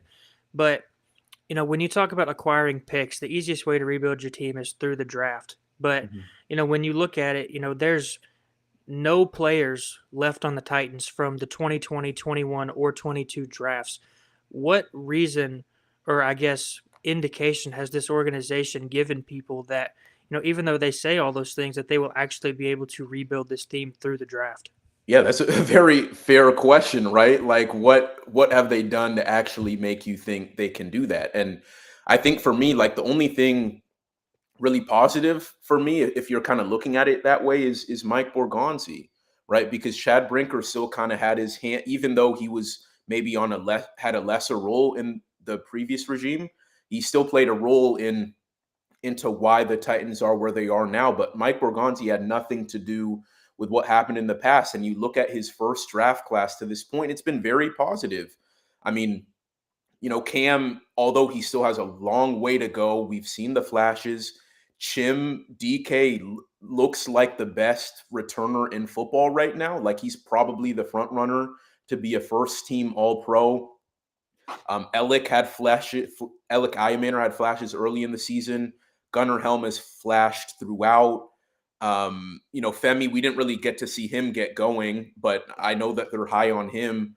I think overall it's been a promising, in totality, it's been a promising rookie class. And so I think, amid kind of the chaos and dysfunction and all the failures, I think with a small sample size to this point, Mike Borgonzi has earned a little bit of trust. And I think that's, if fans want to cling on to something, I think it's to cling on to him, because there have been reasons to be at least cautiously optimistic because of what he's done so far. And when you talk about, Cam Ward, obviously number one pick, going up to the trade deadline, the talk was, basically everybody was on the table except him. And he hasn't looked great so far, but he's also working with one of the worst rosters in football. And he went to his second play caller as a rookie, 3 weeks into the season. But do you think that even though they haven't looked great to this point, that can maybe help him the rest of this year, keeping guys like Tony Pollard and Calvin Ridley and all those guys on the team instead of on the trading block, to where he can kind of build some consistency and maybe improve through the rest of the year? Yeah, I think that definitely goes into it, right? Like he's going to have those guys. I mean, I know Ridley hasn't played for a little while now, but it's allowed maybe some of those younger receivers to get more opportunities, like a Chim, who has looked good as a receiver. And yeah, we have, even though like we've kind of alluded to, like he does have a long way to go, but we have seen steady improvement. I mean, the Titans are still terrible. They're still bad. They're not going anywhere. But you look at the numbers from like the beginning of the season to kind of where they're at now. I know this past game wasn't all that great, but like you're seeing the progress. You're seeing the progress with kind of Bo Hardegree and yeah, to your point, like having a lot of these guys still around him and having that offensive line intact and getting Ridley back at some point, and having Tony Pollard to mix in with Tajay Spears, because at the beginning it was just kind of Tony Pollard because Tajay Spears was on IR. And so to have two backs that you can depend on, to have Calvin Ridley enter a picture when you already have some young pass catchers that you're kind of liking. I mean, yeah, these are all things that can build his confidence throughout the end of this season and into 2026, when change obviously is inevitably coming. But I think, yeah, there is something to the fact that he does have things in place that will help him to continue on a positive trajectory in what's really been a kind of a bad situation for him. Ben Arthur of NFL on Fox joining us here on Main Street Sports Today, presented by the Tennessee Orthopedic Alliance of Columbia. Ben, you kind of mentioned the Titans potentially looking to maybe trade back in next year's 2026 NFL draft. I'm trying to make sure I get my years right, and try to acquire some more picks. A team that they could potentially be doing that with is the New York Jets, potentially, who acquired a lot of picks. Became very capital rich yesterday with their trades, not only sending Sauce Gardner to the Colts, but Ken Williams to the Dallas Cowboys. I want to speak on two teams in particular and get your opinion on them. First, the Colts. It seems like they're obviously going all in with Daniel Jones as their quarterback this year, with Chris Ballard as their GM, and Carly Ursay taking over as their owner in place of her father, trading for 2 first-round picks for Sauce Gardner, who's an all-pro level cornerback. That's a power move in the AFC that seems kind of wide open right now, with the Chiefs as of right now looking on the outside looking in of the playoff picture. Yeah, clearly the Colts think they can win a Super Bowl right now, and it's all chips in. I think we've seen an evolution with Chris Ballard a bit. I mean, he's usually there have been some big moves in the past, but for the most part, like he didn't really do much, whether it was trades or free agency. And since this past offseason, like that switch like just flipped. I mean, they signed Daniel Jones to now what looks like a complete bargain of a deal, and then adding Charvarius Ward and Cam Bynum in the secondary to deals that combined for about $120 million.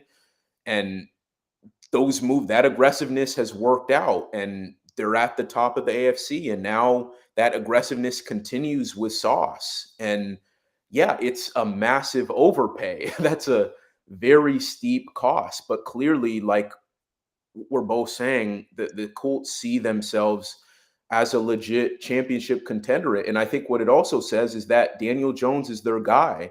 You don't give up 2 first-round picks unless you already feel good about like your quarterback situation. And I think that really speaks highly of what Daniel Jones has been able to do for them, and the connection that I know he has with Shane Steichen and operating that offense, and them just kind of being on the same page in terms of like how they want to play. And yeah, and so I don't think it's really only about this year for them. It's about kind of the next couple years, because with the way Sauce's deal is structured, the extension he signed with the Jets, like it's actually pretty team friendly on the front end. And the extension he signed in the summer doesn't kick in until 2027. I mean, his rookie contract doesn't end until after 26, because that was his 5th-year option year. And so they have some financial flexibility. They're going to be able to extend Daniel Jones. They're going to be able to add some other guys or extend some of the homegrown talent they have. And so they see clearly a window for not only this year, but for next year as well. So, but yeah, all chips in for the Colts for sure. Yeah, Ben, and looking at the Jets' perspective of this, once again, acquired so many picks over the next couple of years. They'll have 3 first-rounders in 2027.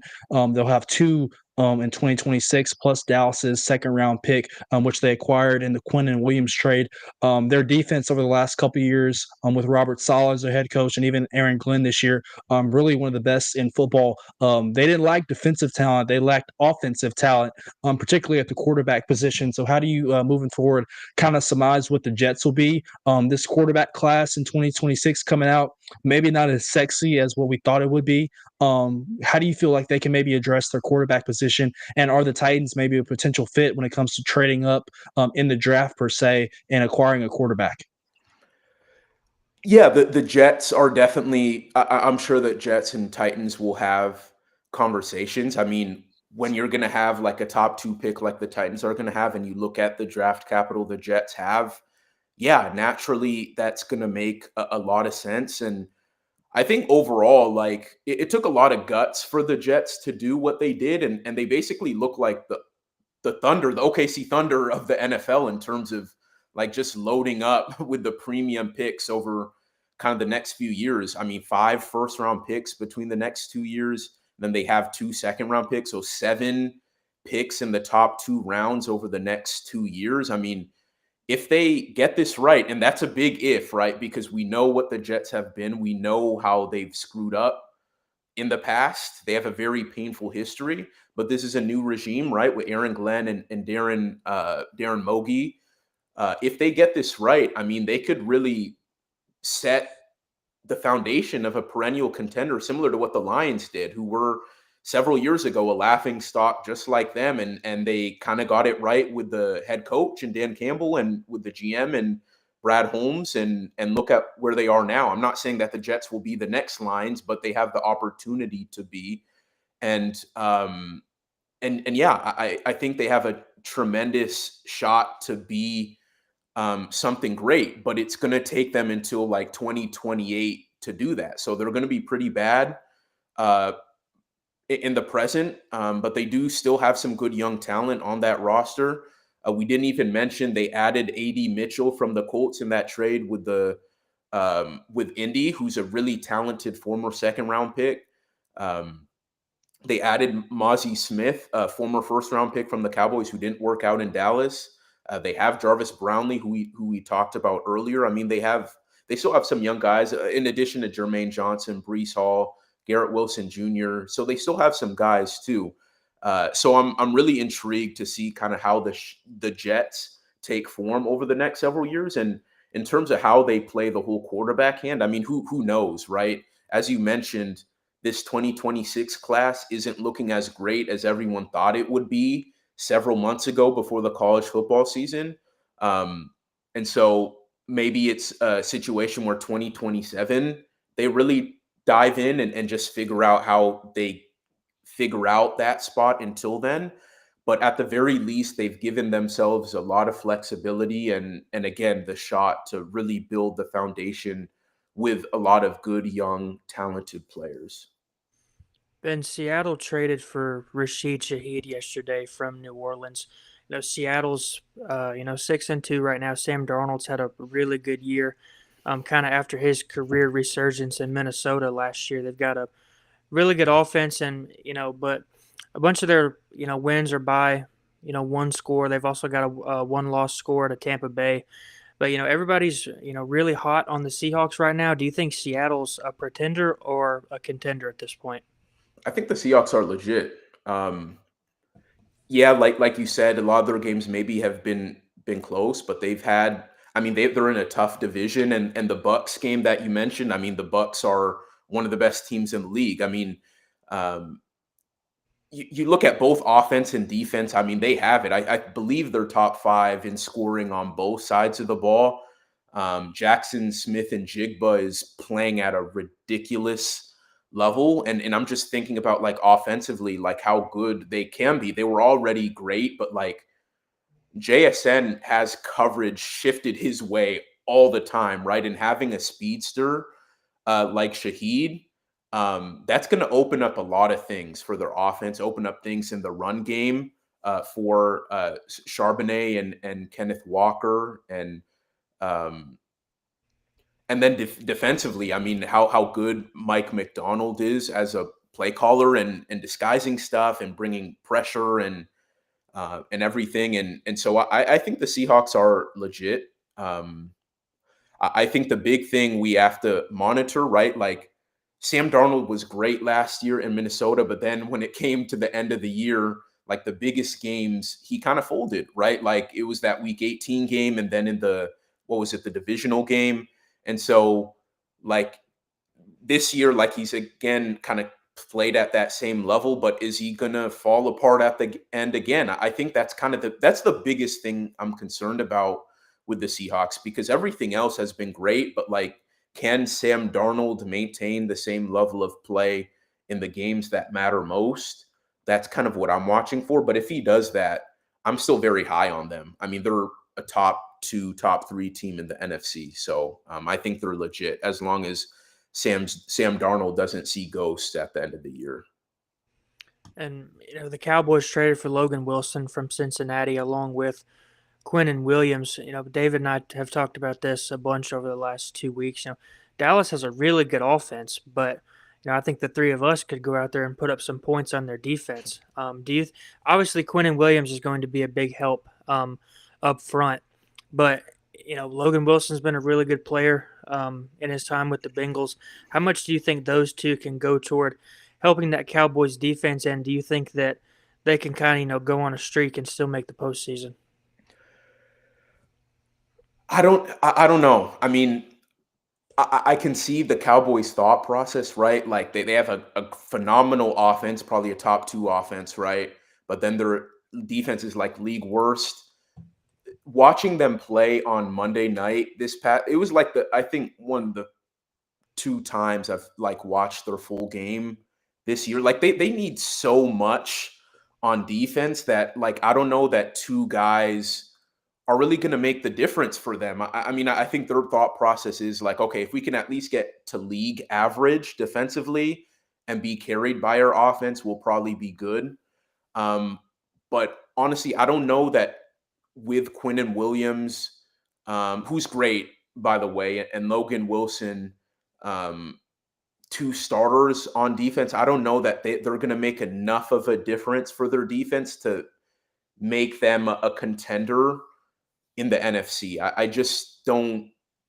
They just need so much on every level of the defense that I don't know that those guys can do it for them. And it comes with a cost too, right? It's particularly with Quinnen Williams, because they had to give up a first and a second to get him. Picks that could have been used to kind of look to build the team like moving forward. So I'm not really a believer. I think it's a bit steep for a gamble to be good enough to be a contender in the NFC, but I guess we'll see with them.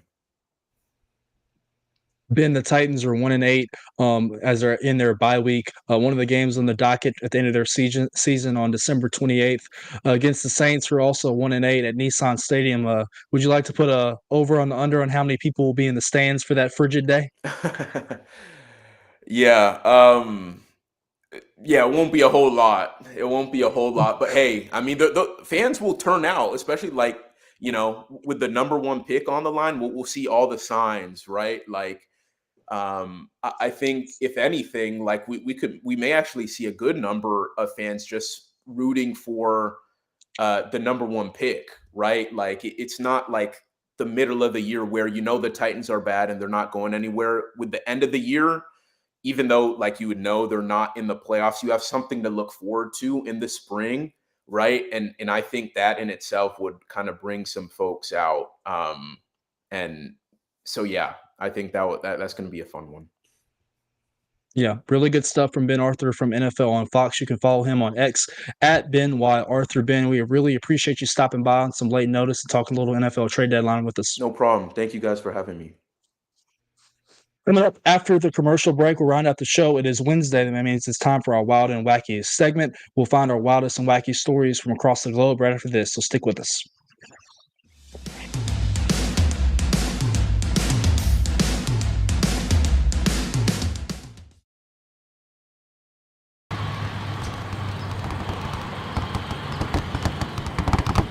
The winning just got closer. All new Sportsbook, the latest gaming machines, live horse racing, and more. The Mid Gaming Hall, Kentucky Downs. Winning just got closer. Being in Tennessee, we wanted to try to keep it as local as possible, so we have an entire section of our menu that is just dedicated to local whiskeys like Uncle Nearest, Jack Daniels, of course, George Dickel, Nelson Brothers, Greenbrier whiskey, and all of our taps are all local. From 2 o'clock until midnight, we've got food every day for you guys. A good handful of appetizers, some entrees, and a couple salads and things like that. My name is Ethan Kanata. Please come down and see us at the Pick Lobby Bar here at the Omni in Nashville. There's a line that links us all. Most of the time, we don't even think about it, but it's everywhere. Illuminating our neighborhoods, empowering our businesses, and helping us to recharge. Whether it comes from our grids, the sun, or a kind heart, we believe in the power of good energy. And as your family and region continue to grow, you can trust that we'll always be there for you. Middle Tennessee Electric, bringing good energy.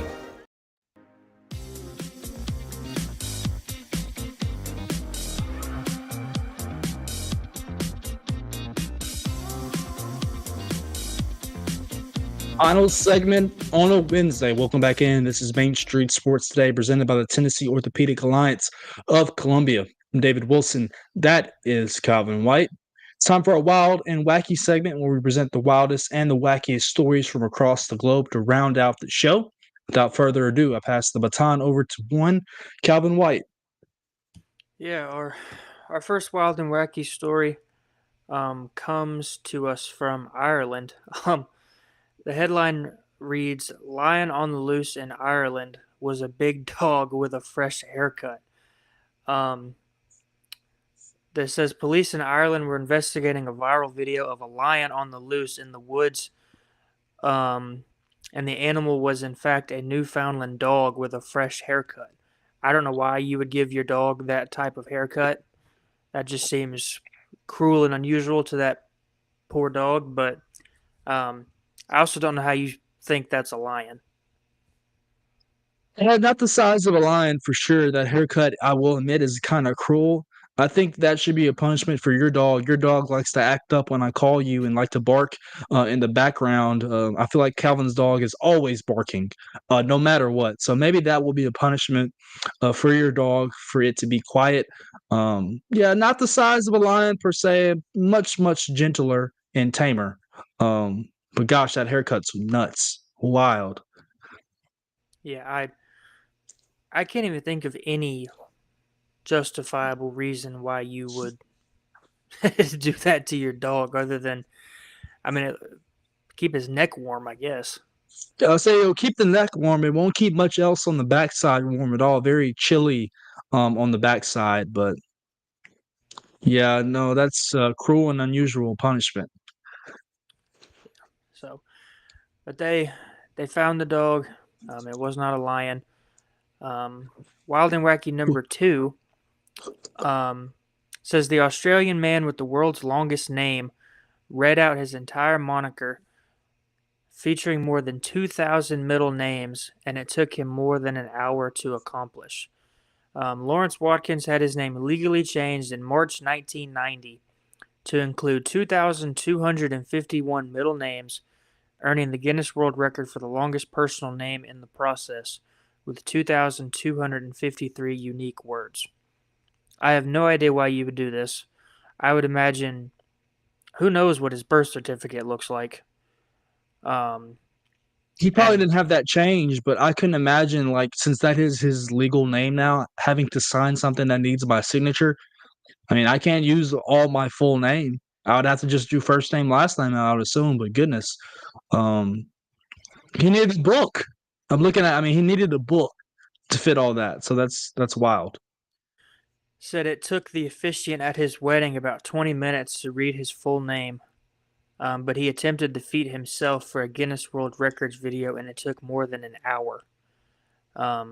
Mark says in the chat that the video of him reading this was riveting. Did you sit through the whole thing, Mark? Did you listen to him read his entire 2,000 names? Of course not. No.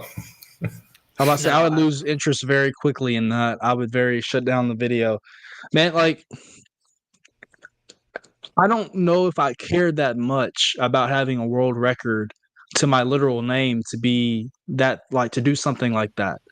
I don't have the time, the effort, or the energy to even think about doing that. But like I said, the things that people do don't surprise me anymore. Like, people are the wild, people are crazy. So it is what it is. Some of the names he couldn't even pronounce himself. He was That's what struggling I'm with. saying. Like, he was at some point you lose, like, how many names can I actually use that are unique and not the same. Yeah, he makes the process very difficult when somebody asks what your name is. First name, last name. That's what you put. I mean, think about. I mean, when it comes to that, Calvin, I think about, like, when you were in kindergarten and they list you off alphabetically, and you go in order of your alphabet. Me and you were always we were last. We were at the bottom with W. I mean, WI and WH. I mean, goodness gracious, we were in the back of the line all the time. So, did you ever get jealous of those guys that had the A's or the B's and got to be first all the time? I mean, when it came to, like, graduations and stuff, it was bad. Because, like, when I graduated high school, I graduated in 2020, so it was in the middle of COVID. But my school was small enough to where we could all graduate together. We just had to do it outside. And so we graduated at, like, noon in the middle of June. And I'm sitting there. I'm sitting there as a W in the middle of the day in a cap and gown and nice clothes, and just praying my name gets called soon so I can get out of there. But stuff like that, it makes it bad. But I can imagine graduating college during COVID. Now, I was in college during COVID, but I couldn't imagine graduating high school during COVID, and not getting your last kind of months the same, if that makes sense. yeah, it was not a fun time. But I also, like, I go by my middle name. But if I was this guy, I would just tell everybody my name is my first name and be done with it. But there's also no way I would ever have 2,000 middle names. I would not. No, but our next wild and wacky story is a little bit more interesting. We're going back to our handy-dandy world records. Says man uses cone to catch ice cream scoop from 55 feet, 5 inches away. An Idaho man with more than 300 Guinness World Record titles added another record to his name by using a cone to catch an ice cream scoop from a distance of 55 feet, 5 inches. This is our man, David Rush, who's always out looking for obscure world records to break. And, looking at this video, I don't know how the scoop didn't like completely splatter everywhere when he caught it in the cone. That's not even a cone, that's a cup. Doesn't it count as a cone though? I guess. I would imagine that I a mean, cup would first of make all, it easier, maybe. nice form on the scoop and the toss. Hey, you got to give credit to the tosser and the scooper. I mean, he threw it right on the money where David is able to kind of catch it back at the same time. It seemed like this definitely didn't happen on the first attempt, but they probably had some practice. But you have to give credit to this guy right here in the black shirt and the black shorts on the throw. The throw is what matters most. Kind of like the quarterback and the receiver. The receiver gets open and he does his thing, but if the quarterback can put it right on the money from 40, 50, 60 yards away, it makes it a little easier on the receiver to make the reception. So I'm going to give credit to the Ice Coon scooper and the thrower. Absolutely. And then we'll hit one or two more of these really quickly. Mark, I'm going to go out of order here. I'm going to go to Ohio State next. Ohio State marks mascot's 60th birthday by breaking a world record. Ohio State University celebrated the 60th birthday of its mascot, Brutus the Buckeye, by breaking the Guinness World Record for the most conical party hats worn at a single event. The school gathered 1,923 people to don party hats Wednesday at the Recreation and Physical Activity Center on campus.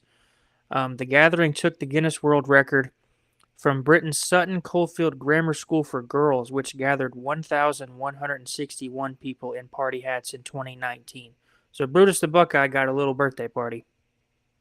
Yeah, and I'm upset with you that you, although I'm not a fan, didn't say the Ohio State University. So my Ohio State friends that are fans would be very upset with you. Apparently you have one more that Mark is anxiously awaiting to show. So let's try to hit that one. Yeah, we'll hit it real quick. This man in Utah dropped a almost 2,000-pound pumpkin onto his Geo Metro. Says he drove the car. Says he drove the car for 35 years, and apparently he thought this was a fitting way to send his car out by dropping a 2,000-pound pumpkin on it. I mean, goodness gracious, that thing just obliterated to pieces.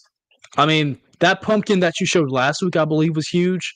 I mean, wow. Cars have sentimental and trucks have sentimental value with me. I remember my first one. I mean, this one I just bought as the first one I, got on my own. It'll have sentimental value to me as well. I don't know if I could ever do something to that, like, drop something on that, if that makes sense.